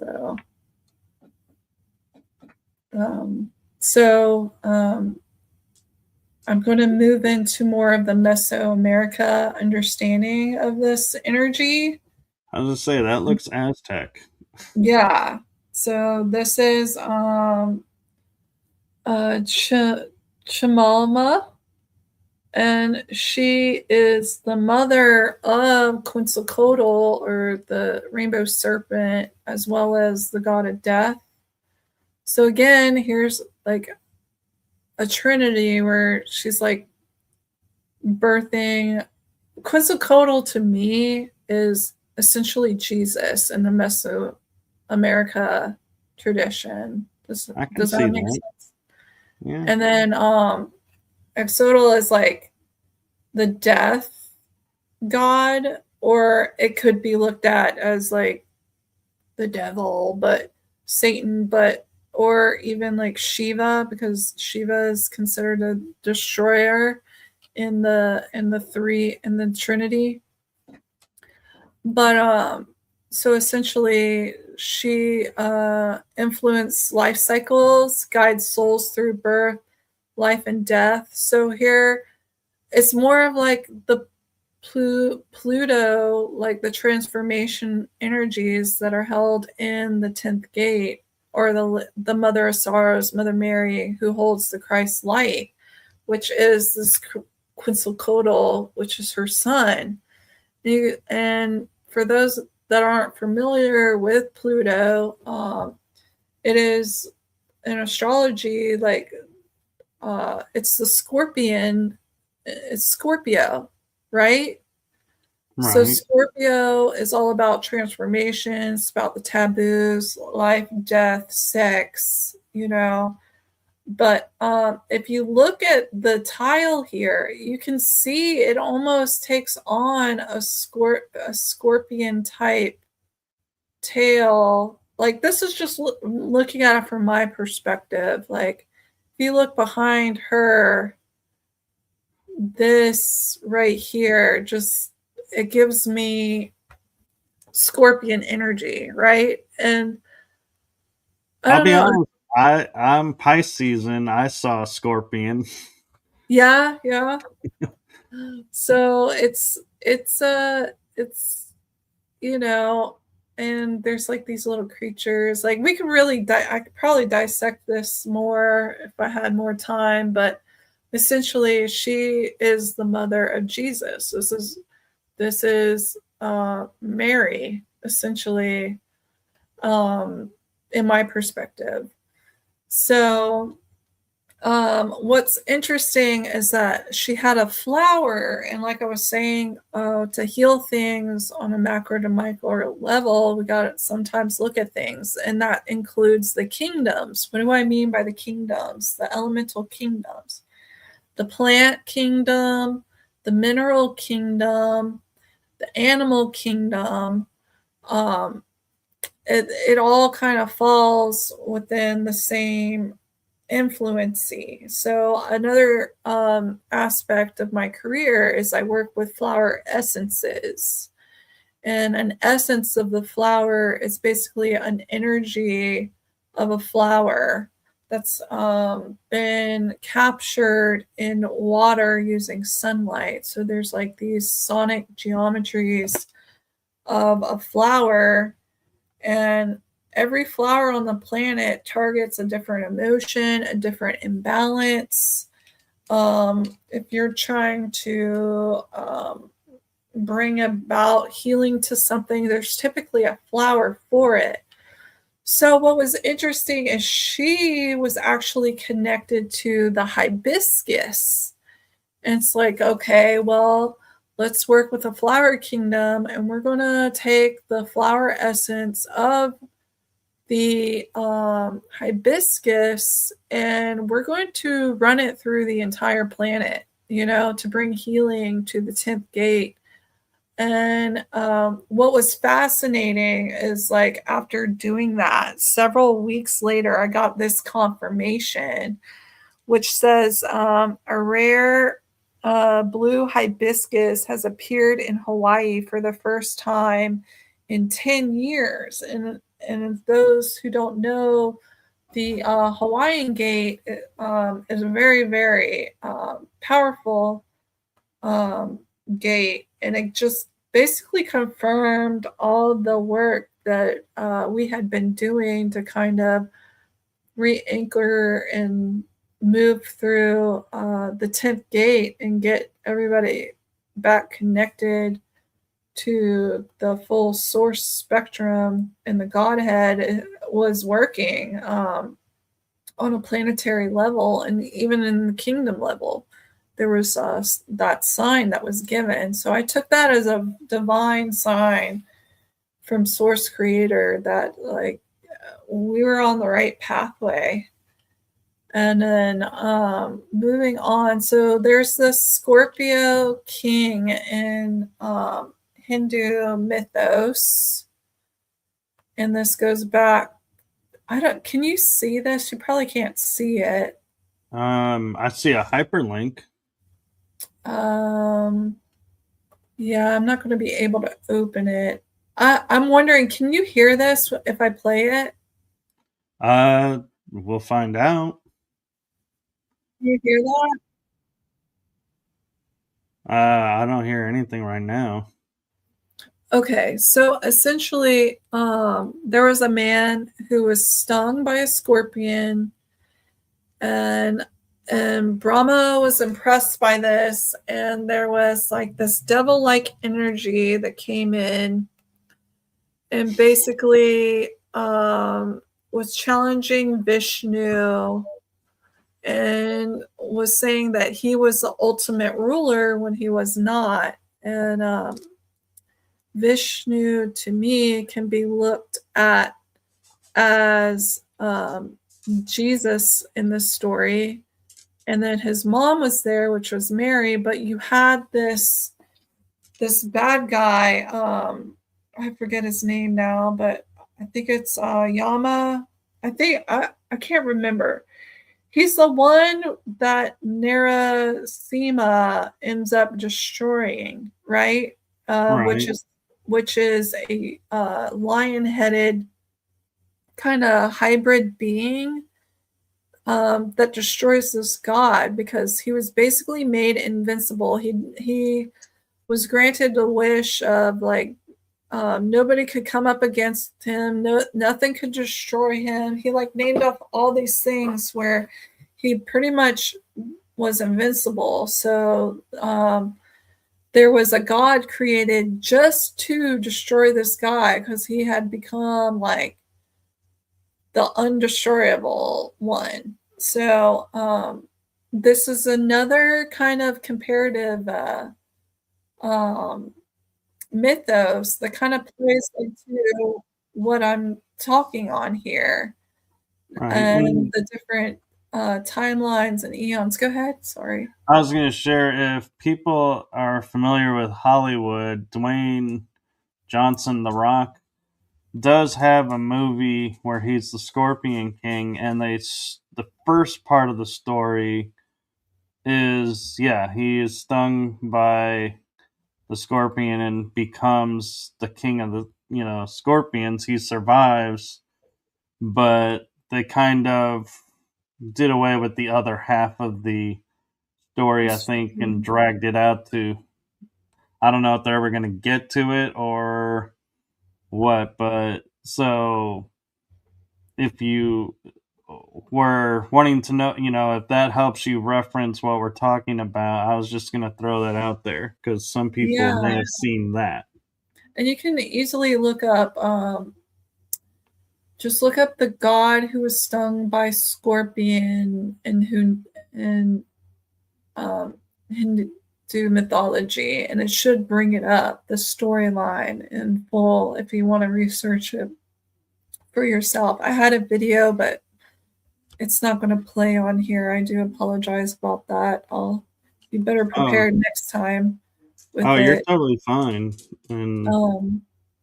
But yeah, so this was just another play into these plutonic energies and the story of Mary protecting Christ, but in a different version based on the culture. This is what I mean by I'm trying to create these luminous pathways on a universal level throughout different cultures for people using these comparative things. Now, this one right here is based on like the Sumerian concept of it. So here we're tapping into more of the ancients, the I'm sorry, Anunnakis. Ganesh, or not Ganesh. I'm sorry, I'm trying to remember the sacred canon, the texts, the flood of Gilgamesh, the Epic of Gilgamesh. Gilgamesh. Thank you. Yeah, I couldn't get that out for some reason. I was having a brain fart. but That's all right. But yeah, so this is coming out from this interpretation, and this is where Tiamat kind of comes in here. So Tiamat, which is, I feel, the Mary, Mary, Mother of Sorrows, the protector of Christ's light. She creates these scorpionic men to kind of fight and defend the Christ light. But this, again, there's some distortions here in the interpretation because, yeah, they do.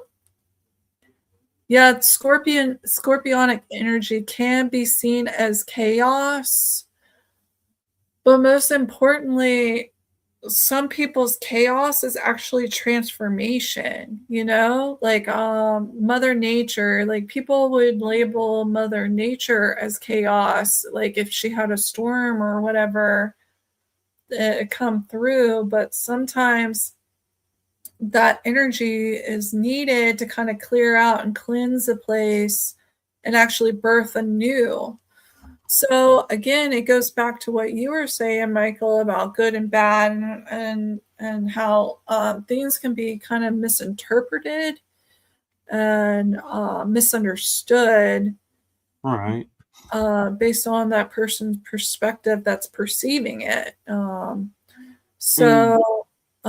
Again, this character, they call it the scorpions are basically chaos, right? But it's actually transformation, I think, is a better word for it, because that's what these kind of the plutonic the Pluto energies are all about. Like, if you are into astrology, and it's about the taboos too, which is transformational energy. It's about birth, it's about sex, and it's about death. And that all three of those are considered taboo too. So this kind of like plays into that energy, right? And just basically reclaiming Tiamat on the guardian level, and kind of helping people understand her throughout different interpretations as she is trying to protect the Christ light. She's not trying to harm it. She's actually trying to like cause scenarios to get it reinstated or resurrected, would probably be the better word here when we're talking about the Mary, Our Lady of Sorrows, because she was there holding Jesus as he was dying, and in preparation for his resurrection of the Christ light within. And this goes back to like what even may happen inside individuals. Like, what if they do lose their light? Well, there's going to be scenarios put in place, or this chaos, or this transformational energy that's going to come in to actually reinstate that and resurrect that Christ light within them, right? That transformation within them to get back to source creator God. And something interesting too is when you look at all the graph around the scorpions and all the stories, they're always giant scorpions or the adult scorpions. And I wonder if part of that is because a baby scorpion, if it stings you, that's the one that'll kill you because it doesn't know when to stop. So it just unloads all of its venom into its target, where the adult only unloads a small amount of the venom. And so you have a chance of survival, but they have that wisdom. And so I wonder if in the the icons that they use of them, if that's why they're always big scorpions, because they have wisdom that the little scorpion doesn't. Yeah, and what's interesting that you bring that up is when I was reading this, it was like the scorpions were actually the gatekeepers, right? They were actually protecting something. And I almost feel like there's the seven that keeps playing a role, like the seven swords, the seven scorpions, and then I could take it over into the Gnosticism understanding of the seven spheres. So the seven spheres are basically these archonic gatekeepers, right? And they're Right. the ones that keep us trapped here. And you have to have a password for each sphere to follow through. Well, my understanding is it's the seven planets, the innermost planets, which actually control the material realm here, whereas the outer planets past that, including Pluto, are more about a subconscious level. So subconsciously, these beings are gatekeeping the 365 of them actually correspond to the days. The seven can actually correspond to not only the planets, but the color system and the seven realms of the tree of life. So it kind of all like, it's kind of hard for me to put it in words because it's kind of complex, but there is a stream of unification within all of these different scenarios. And And here's something for you too, along those lines is we, seen Sumer, seen, the Egyptians, seen everybody has similar stories. We think they borrowed from each other. What if it wasn't borrowed? What if there was a race, like, a group, we'll say the Anunnaki for sake of the conversation, and they're sharing this, and they are individual stories, but they're aligned because that's the culture is global, not specific. And one of the groups of the Anunnaki is Palladians. And the reason I'm getting there is the Pallades, I don't know if you're familiar, they're known as the Seven Sisters, the Seven Stars. And so yes, there's your seven again. yeah, and I think that can also play into the river, the Absul too, or Absu, which Yeah, actually is Eridanus, but it's like off.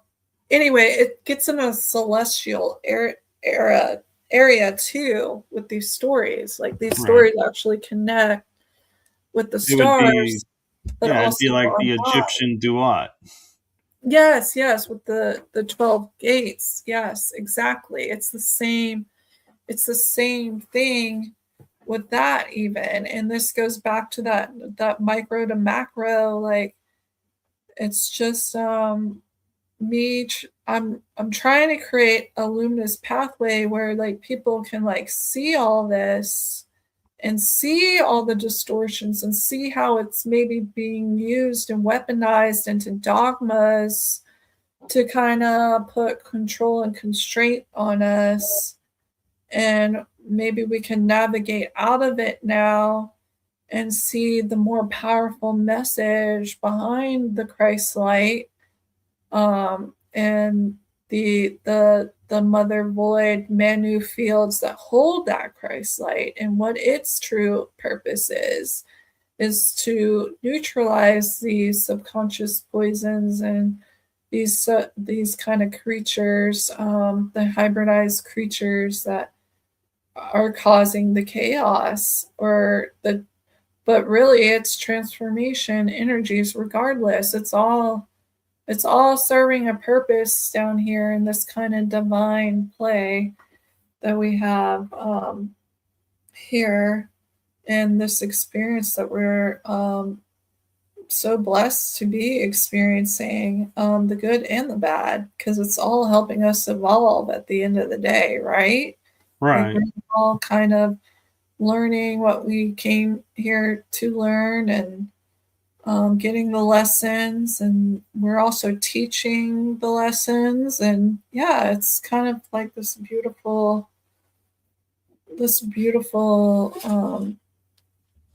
journey, that we're lucky God let us be able to have here. um And I find it a blessing that, there are individuals who, you know, they may not consider themselves gifted, like they're not mediums, they're not contactees, they're not experiencers. They're researchers, but researchers have a gift of putting information together and seeing information in a way others don't. And that is a gift in itself. And so I don't view them as not gifted, I view them as equally gifted. Yes. Yeah. If somebody's devout in their studies enough and they're able to bring forward something that actually, just think about all the pivotal people who have brought information forward that completely changed the planet and changed the way we look at things and do things. Like, if it wasn't for those researchers that were able to like put it in a conceptual and context in a way where everybody could understand, then like eh, we would still probably be in the Stone Age. Right. It's just really beautiful to see, um, different people able to bring information forward, and the people that actually can gather that information see the bigger tapestry and put it in a way where everyone can understand it. I really appreciate anybody that can do that, like, in so many fields, like we need more researchers like that, um, in the Right. world, you know? I view you as one of those. I appreciate you putting all this information together because you're connecting dots I had never thought to connect, and changing my awareness of some things just by doing this. Oh, thanks, Michael. I appreciate that. And yeah, this is like one of my passions. I'm always kind of trying to help the planet and people, anyway, and anyway, anyhow I can. I've always been this way, and these kind of Pluto energies are kind of like my specialty with my death doula and birth doula and sex alchemy. It kind of all plays its part, and it's helped me on my journey too, of evolution. Just doing all this and seeing it for what it is very profound, and it's like, oh wow, it just puts me that much closer to God, and just how beautiful, like, all this has been, like, over eons. Even though, yeah, there might be some dark wrapped into it, it's just beautiful unfolding and flowering of consciousness, that I get to experience, but also get to help other people experience, illuminating these pathways, you know? I And agree. maybe and maybe they have more to add to the pathway, you know? That's right. the beautiful part, is like once this gets out there, maybe they can add more to it or take away from it, and vice versa, and just help others and utilize it, um, And in a it makes beautiful sense to way. me now why NASA and the scientists kind of took Pluto out of the equation and were like, yeah, this isn't a planet anymore. And I'm like, what do you care? Pluto is on the outs, is like the last planet in the system. Like what do you care? It doesn't have anything really to do with us. And now it's like when I'm looking at it in the form of like Scorpio and, all that it's attached to, I can see, oh, wait a minute. There is, a reason now why this is going away, because the narrative can't allow this to be. And so, No, yeah, exactly. And not only that, but there's a there's a nerve in the brain that actually connects to this too, right? And it connects all the way up to the Plutonian energies, and guess what that nerve um conducts or helps? I would Smell say, and taste. So think oh, about a certain something. They were targeting that too, but it has more than just that it does. Okay, so they were trying to cut us off like that too. So it gets way more in depth than people realize this. And I've spoken about this on another podcast. I won't bring it up, but I went into the depth of the 10th gate and the targeting of certain um, nerves in our cranial that are connected to smell and taste and what they do, and the agenda why they want to leave Pluto out. You know, it's a lot bigger than people realize. oh yeah.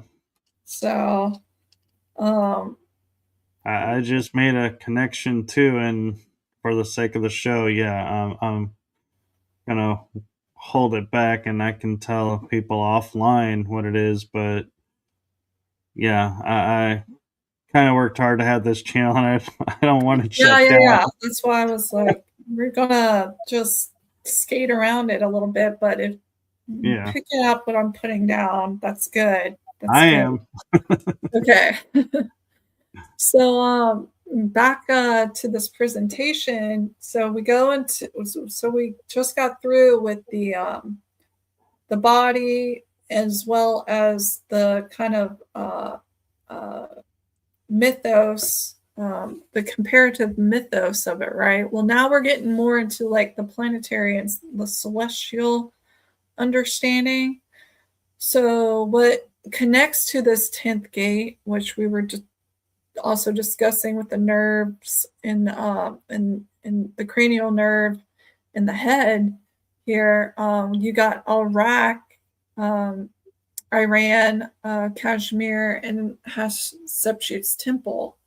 And we all know that there's a big, I don't know what to talk about, if we're allowed to talk about this, Michael, the war that's going on.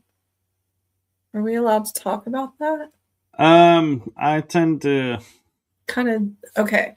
I'll Well, look at it in the esoteric, like hidden okay. way of it, but I don't do the political or Oh, okay. I that see. kind of. Well, esoterically, um, this would be kind of the positions that kind of help those axonal, meridian, naughty chi lines that I was talking about earlier in the 10th DNA strand. and essentially also the 10th cranial nerve, which controls smell and taste. So we know that there's conflict happening right now over there, and there's been massive undertaking of fighting for Stargate reinstatement and getting it in the correct hands and getting it cleared from nefarious people who don't want us to surpass the soul star chakra level within our divine blueprint of the 10th strand of DNA. And this goes all the way up to that Plutonian scenario that you had brought up with NASA. So it goes that deep, you know? And go ahead. You know, and I was going to say, as deep as we're going, I feel like, and this is my opinion, but to me, it feels like we're still on the tip. Yeah. We haven't even gotten off the tip yet, and we are so deep. It's like, this is how huge of a scale of what we've been denied is. Exactly. It's so true.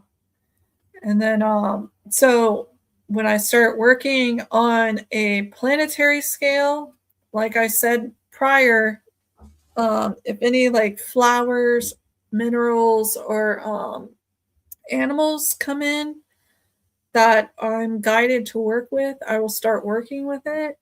So these are actually mostly connected to sapphire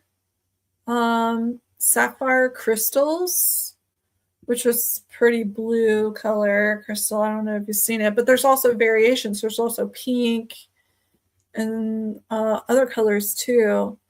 But I brought in the sapphire crystals, and I started working those on a planetary scale that work along with these planetary points here.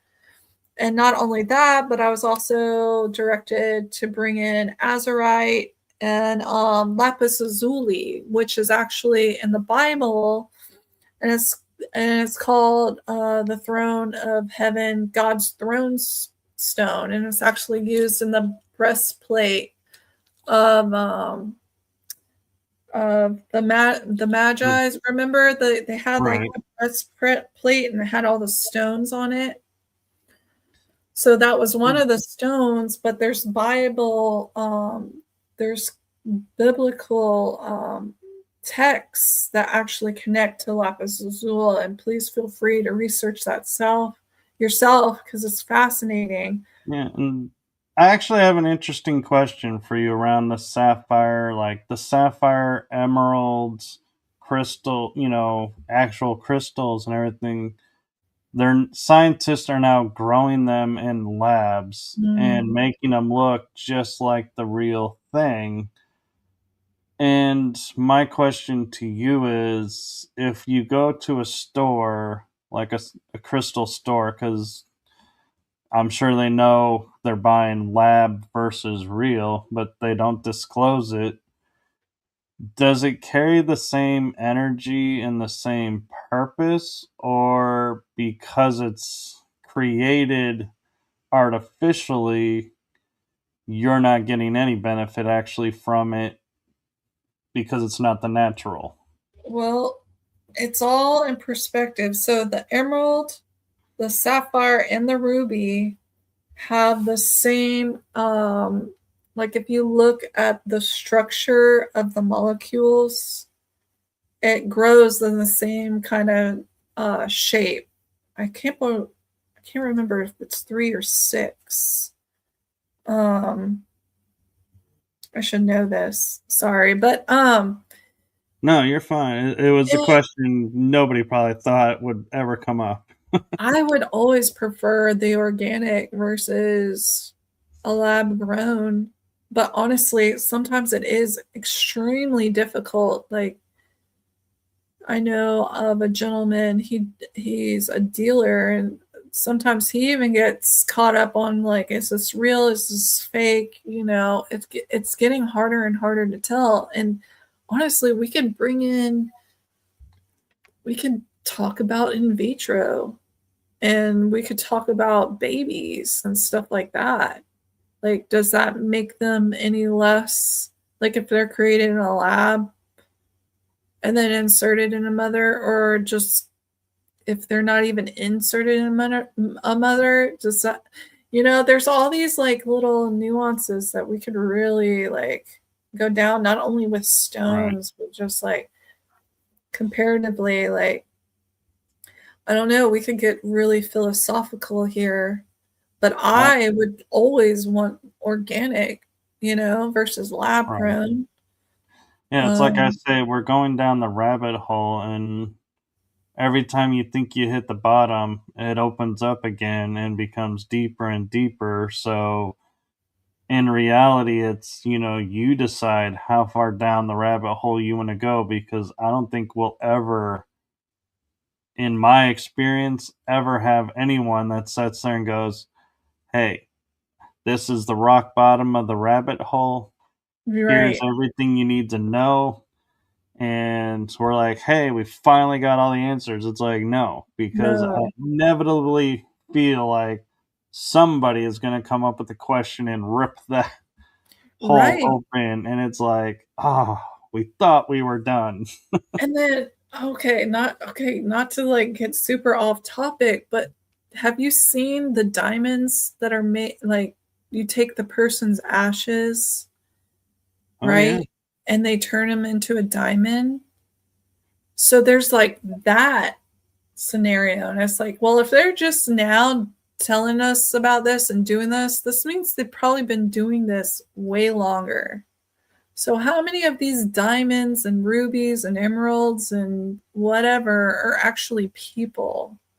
Like that kind of like blew my mind when I was kind of going down that rabbit hole, you know, just You know, something y'all could well, kind of branch off of this conversation, but it's something to think about, you know? well, and I'll just segment for a second and say, you know, being a paranormal investigator, there are objects that are known as trigger objects, and a lot of them are jewelry, can be a trigger object. Mm, And you're right. It could be because we think they imprinted on the stone or on the ring or necklace, but it could be their ash is in the ring or necklace. We never think about that because we feel it's so new. But you're right. That probably has been done for centuries, and we just are now, quote unquote, disclosing that this is an option. yeah, yeah. So it's all, there's nothing new under the sun, you know? We think it's all new, but a lot of this is just, it's coming to the surface, but it's been going on. I mean, we could go down, we could say that about so many conspiracies, right? Like, Right.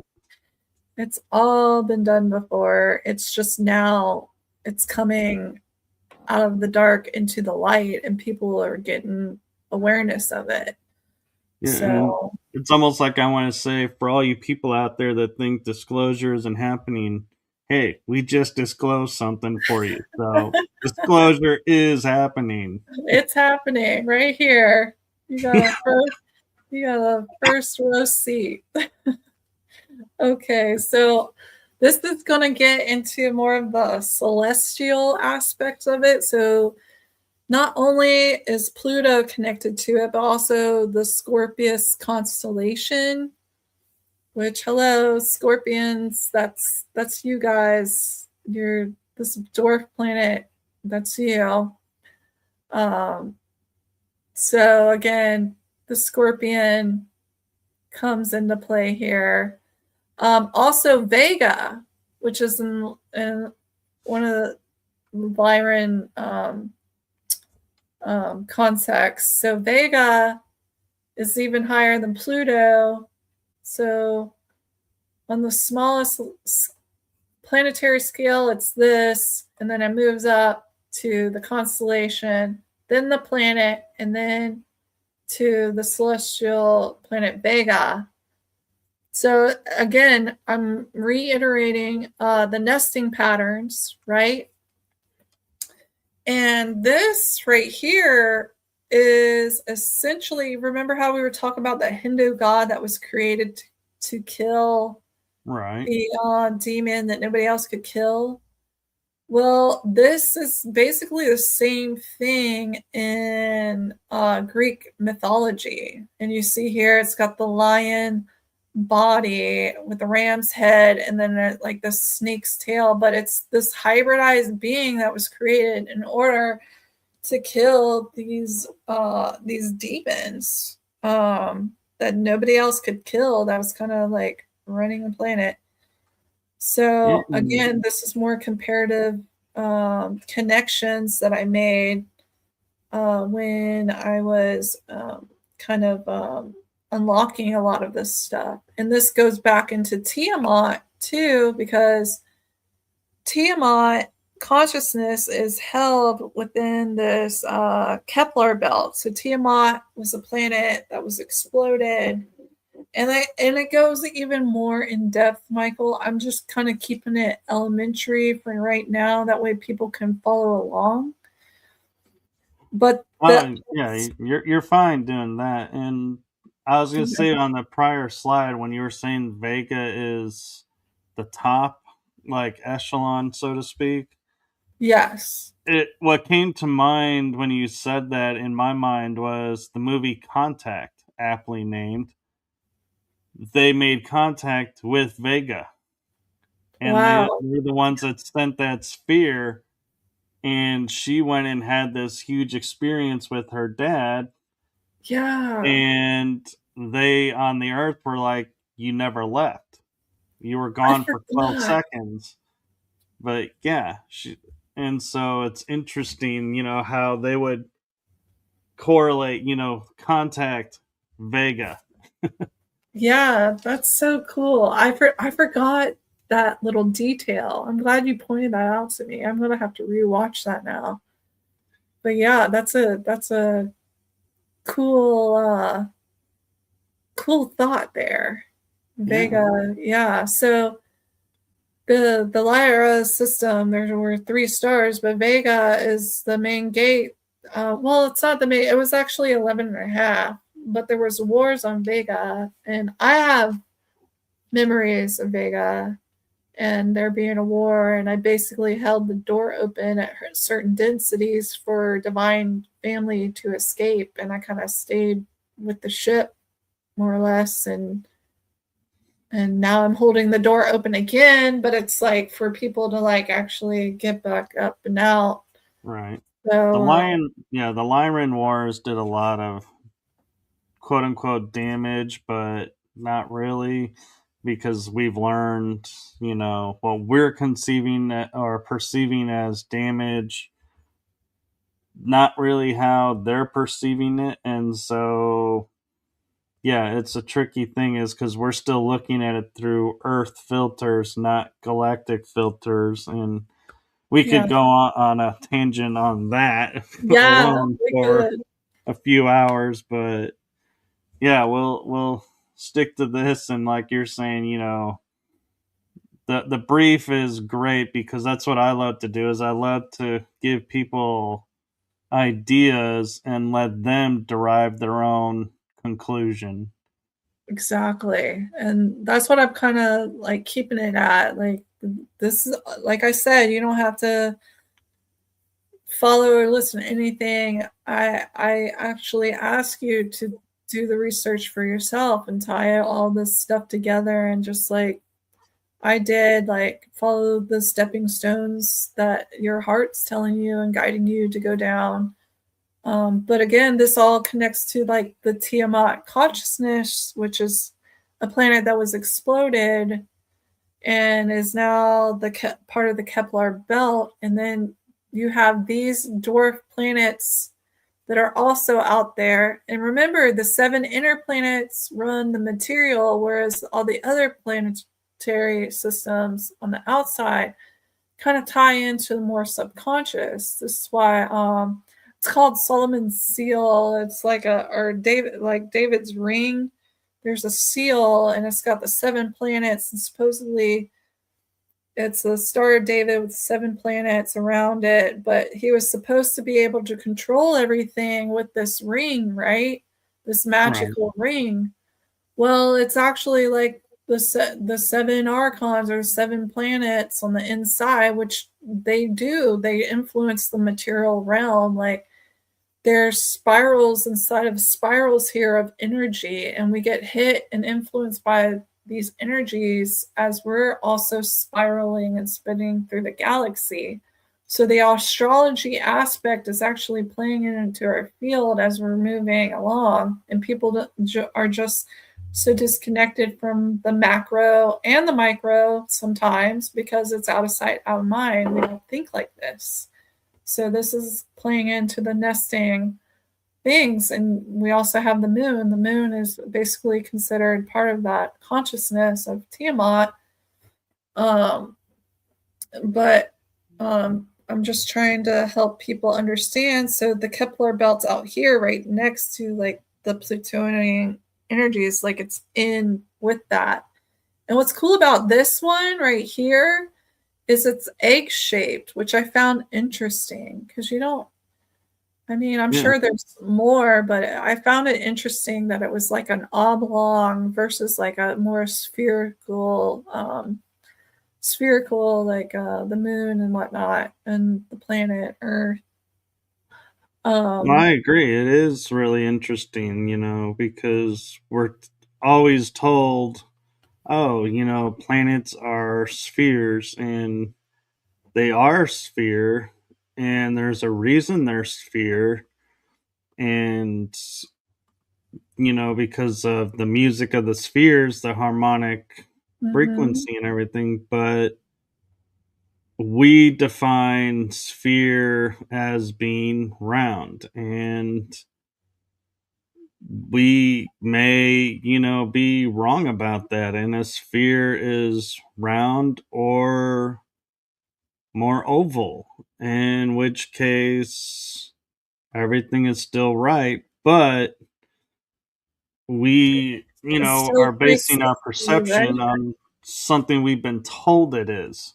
And that goes back to the senses and stuff like that. Like we get stuck in like the materialism of things, and our understanding of things, and we need to try to move out of that more into like an esoteric, understanding.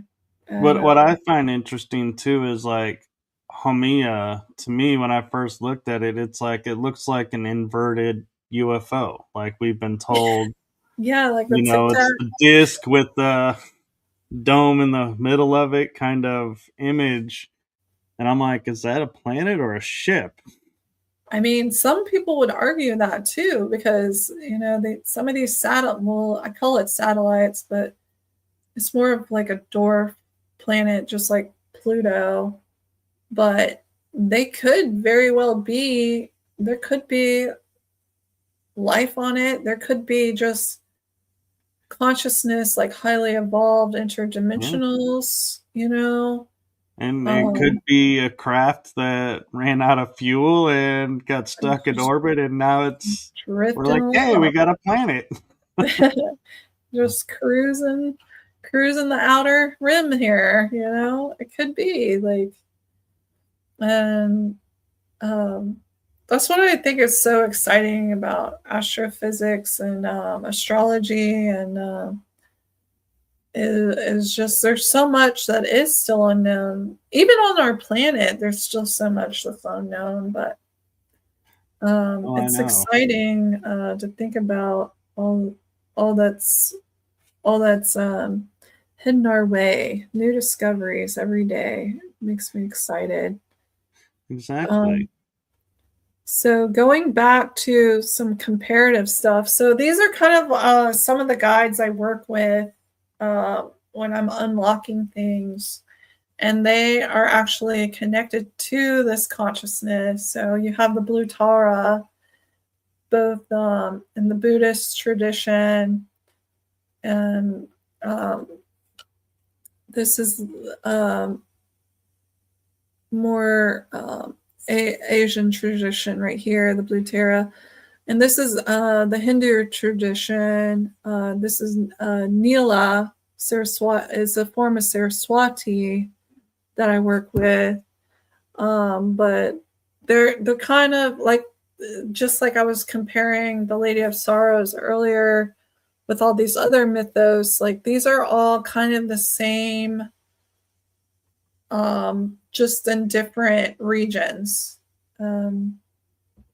Comparatively, they're very, very similar. Each one is very powerful in its own right.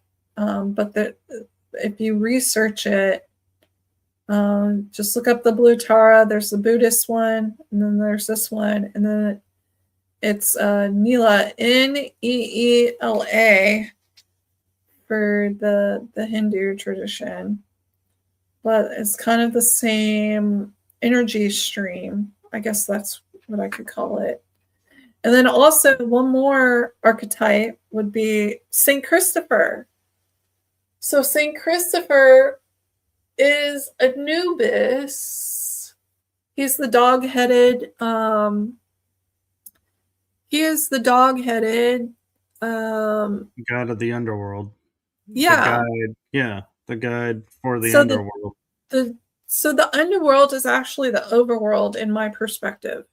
Okay, up is down, left is right. Like things are so backwards here. So the underworld is actually overworld.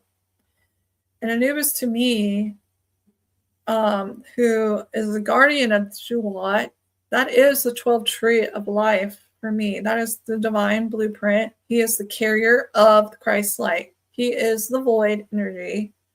He is the one who either will neutralize you or send you back. And this is why there's, if you actually read St. Christopher's story, he supposedly was with the devil and then he went back to Christ. But, you know, that goes into the neutralization of the Manu fields, because all the naughty ones get sent there, right? Right. All the naughty ones get sent into the void field to be neutralized and to be brought back into the Christ light. And so, interesting fact is Saint Christopher is the patron saint of travelers, and you have Anubis who guides you from your point of transition to judgment to where you're going next. So he's not really, like, in essence, Osiris is the god of the underworld. He rules the underworld, but Anubis is the travel guide. Kind of like St. Christopher is the patron saint of travelers, so he's your travel guide. And the same with Tara, too. She's the same. She's the travel guide. And that's one reason why I work with them so closely, is because after realizing this, it's kind of influencing along the same energy streams, as well as we come over here to this one. Like it's all kind of together. Like she's holding Christ's light. She's the Lady of Sorrows. She's the one that's sending out the beings to protect the Christ light and resurrect it, or help it resurrect. So it's just a beautiful. I hope y'all are following me the way I'm. Well, and what's interesting is here they're showing Mary with a black cloak. Normally she's with purple or pink, if I'm not mistaken. And so it's interesting that they changed the color of her cloak, but still give her the disc. And so it's like, it's a little interesting to see Exactly, Michael. And the color offset. And people would probably know this as the Black Madonna, which that's another thing we could like go down a rabbit hole, is how there are certain cultures that have taken the Black Madonna and turned it into something evil and used it for dark purposes where it's not supposed to be used like that. You understand where I'm going with it? With like, oh yeah, the Santa, I think it's called Santa Maria, and things like that. Like, there's forms of like witchcraft that go with the Black Madonna. Is essentially what I'm saying. Right. But the true divine purpose of her is she's the carrier of the Christ light. She's the protector of it. In my heart of hearts, she is that Manu void field that's carrying us. It's carrying everything. And she's the one that helps it resurrect. And she cries for it and she neutralizes its poisons. So it can be resurrected. That in my heart of hearts is like what I feel. And it's been so distorted and regurgitated. And we've kind of lost sight of like the original purpose of it. So yeah, another thing I wanted to bring up, I was going down this path, is I kind of unlocked something on a celestial level, and I just wanted to put it out there for my other celestial grid workers, just in case. So this is the Hindu god of Aquarius. And the reason why this came up is because, you know, the Lady of Sorrows, she had the 7 swords that pierced her heart. So for whatever reason, I got an inkling to look up, you know, the 7 of Swords and the tarot deck, which also ties into the stars. And the 72 different archetypes, you know, if you look into the history of tarot, it all ties in to the macro and the micro. So when I looked into it, there was this rope, right? And I've been working on another incident, but I'm not going to go into it right now. But basically, this rope, this Pasha, was revealed to me. And there are certain star systems that I'm working with. And I discovered that the star systems I was working with, any of the gods that were connected to that star system that was holding this, it's a noose, essentially. It's a rope. It is connected to black holes. So the Aquarian star system has a black hole in it, as well as some other ones that I'm currently working with some guardians on clearing and like kind of helping with some stuff that's going on in Uluru with the silver cord and stuff. So I unlock the symbology of the noose here, and I came about this because there was other enchantments. Like, I don't know if you know this, but in witchcraft they use like a magic circle.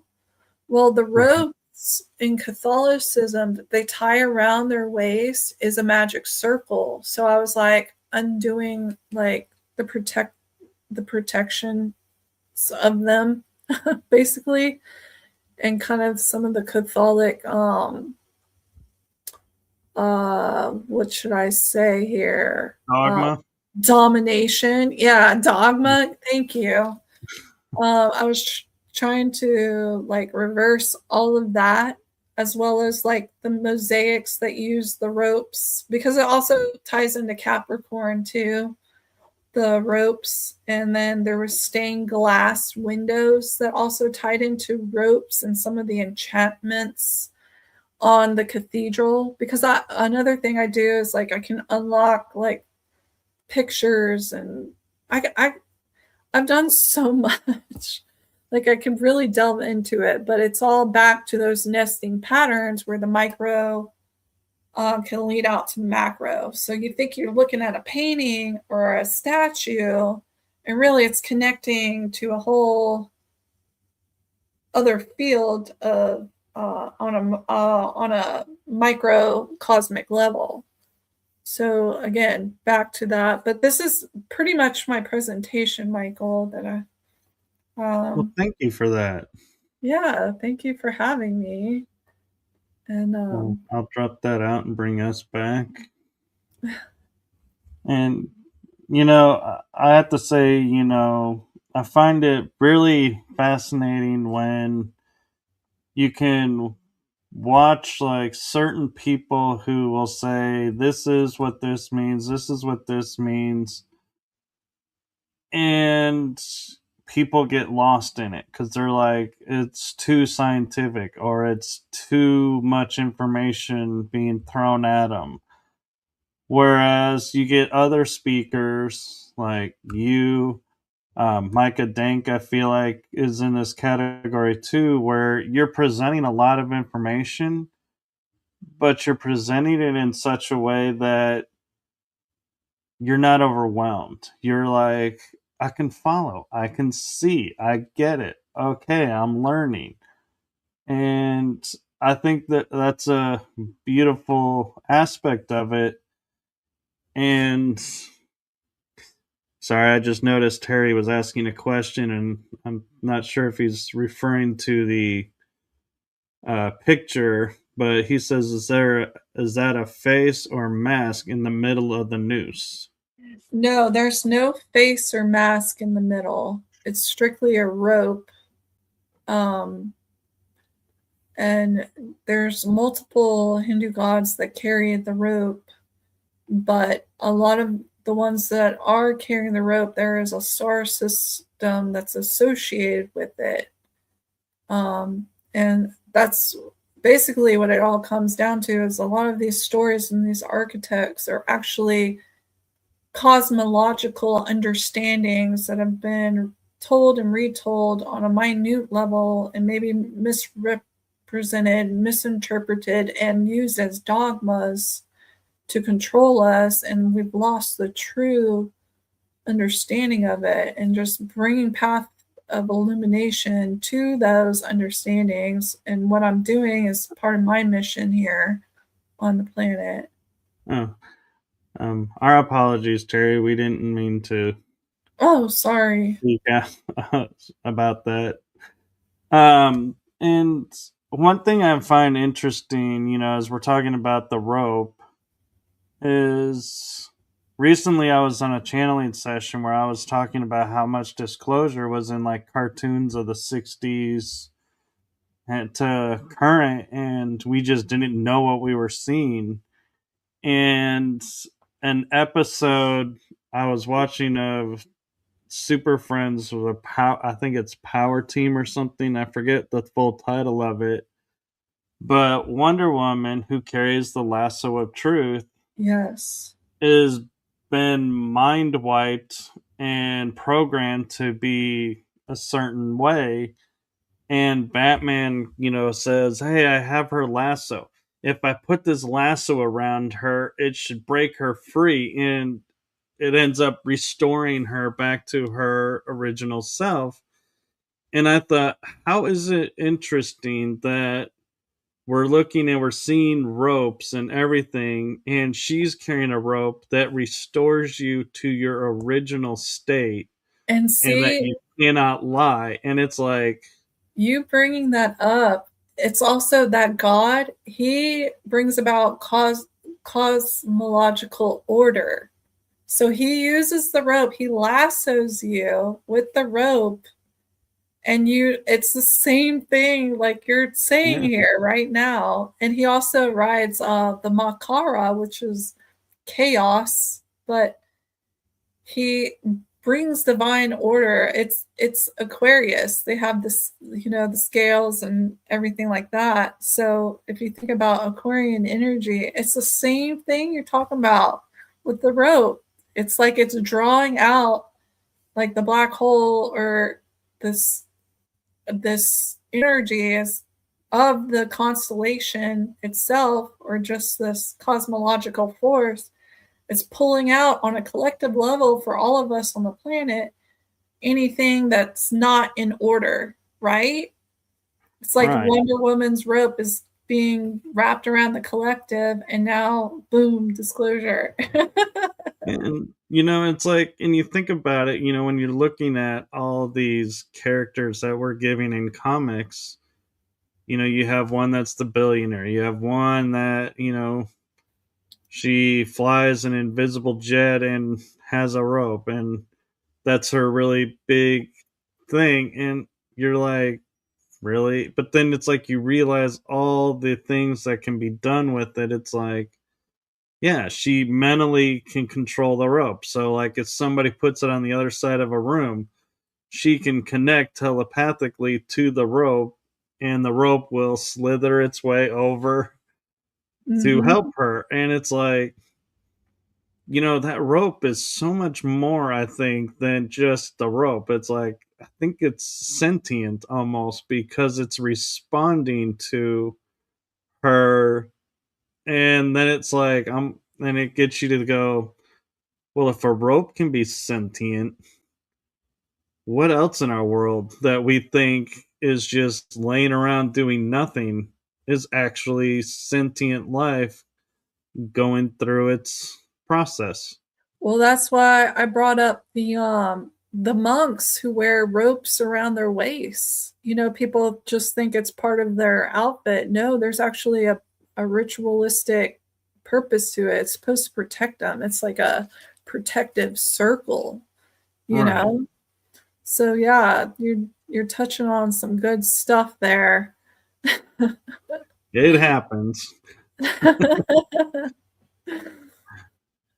No, but The so thank you for coming on, and I'm so grateful we were able to do this at a time where we had time to fully unfold this and didn't have to rush through it. And also, I'm also grateful that I'm in a place in my life right now to where I can do mornings if necessary, or afternoons, evenings, to share this information out and be more open in the schedule. Because I feel like if I had said to you, oh, I have to do it in the evening, may not have been so, open and free flowing. It would have been more constricted, because we're like, oh, I got other things to do, and I got this and that. Where in the morning, it's like, hey, I got the rest of the day. So it's yeah, perfect. it worked out perfect. Yeah, thanks for being open and having me on here. I really enjoyed talking with you. You brought up so many great tips and things and discussion points. I really appreciate that. You're a very good interviewer. Well, thank you. And it's funny you say interviewer, because I'll say to people, I just do conversations. I don't do interviews. I Well, don't interview I people. enjoyed talking to you, just like at the disclosure conference. I enjoyed talking to you there too. So Right. it's And nice to have this discussion today. I was talking yesterday with Brad Olson and Tony Rodriguez and Alex Collier, and one of the things we were saying is, you go to conference and you say, I want to talk to this person, I want to talk to this person, and you're in an informal setting talking to the person, and then you introduce yourself, and they're like, oh my god, I wanted to talk to you, and they're like, see, you did. And it's amazing how connections are made. And I remember meeting you at the conference, and I was like, and I heard your name, but I was like, I couldn't really place it because I wasn't active on social media much. And then I came across Marvel Bliss on TikTok and on Facebook, and I was like, hey, this person looks really cool. This, would be a really cool person to have on. And then I realized, oh my God, I met this person. I know this person. That's hilarious. Yeah. Yeah, it's great connecting with people. I loved the disclosure conferences. Those were so fun. Hopefully they pick up soon again, because I'd love to see everybody again. Are you local there in Florida? I'm actually in Texas. Oh, wow. Okay. Okay. Cool. So I'm like in the middle because a lot of the conferences are Sedona or Colorado to the left, or Shasta, which is to my left, or Florida. And it's like, that's to my right. It's like, nobody really does conferences here. And if they do, it's always like, I find out after the fact. And I'm like, Oh, oh, I yeah. totally would have went if I had known that was here. Yeah. Yeah. I wish there was more all over. We just need them everywhere. We do, and they're getting there. Yeah, they are. They're a lot more than there used to be. That's for sure. Very true. And I do have a message for you, and it's a message I like to give all of my guests. And that is from my heart and the heart of my shows to you. Thank you for what you're doing for humanity. It's seen, Oh, felt, heard, and so appreciative. And in your case, so poignant in today, that thank you for putting this together and sharing it and oh, being you. you. Yeah, thank you from my heart to you. I sincerely thank you for having me on today and giving me the space to do this. And I appreciate what you do too, and what you bring to the table during this was just as poignant as mine. So we had a good flow here. So Yes, and it's great. do follow along on, Marvel Bliss on TikTok, and she's on Facebook. You can follow me on my shows on YouTube and Rumble. And you never know, Marvel Bliss may be making another appearance. If I'm going to cross my fingers, if divine timing works, we'll have her back on and we'll continue this, because I feel like there's more to what she has to share with us than what we were able to cover in this almost 3 hours. And it's like amazing when you get situations and guests like that, that it's like, yes, they can be repeat guests, but the information, I try my best to always be different when I have them on and not repeating the same story over and over. Exactly. That that would be lovely. I'd look forward to that. If we do plan it in divine timing and everything works out, we'll do it. Yes, and thank you to everyone in the chat room and Thank everyone you who's guys. watching. And with that, I'm going to say, normally I would say good night because most of my shows are at night. I'm going to say instead, have a blessed afternoon and rest of your day. And thank you again, Marvel, for trusting me to come on the show and sharing what you had to share. Thank you for having me. It was an honor to be here. Appreciate it. And I hope everyone has a great day. All right. Bye bye, everyone. Bye.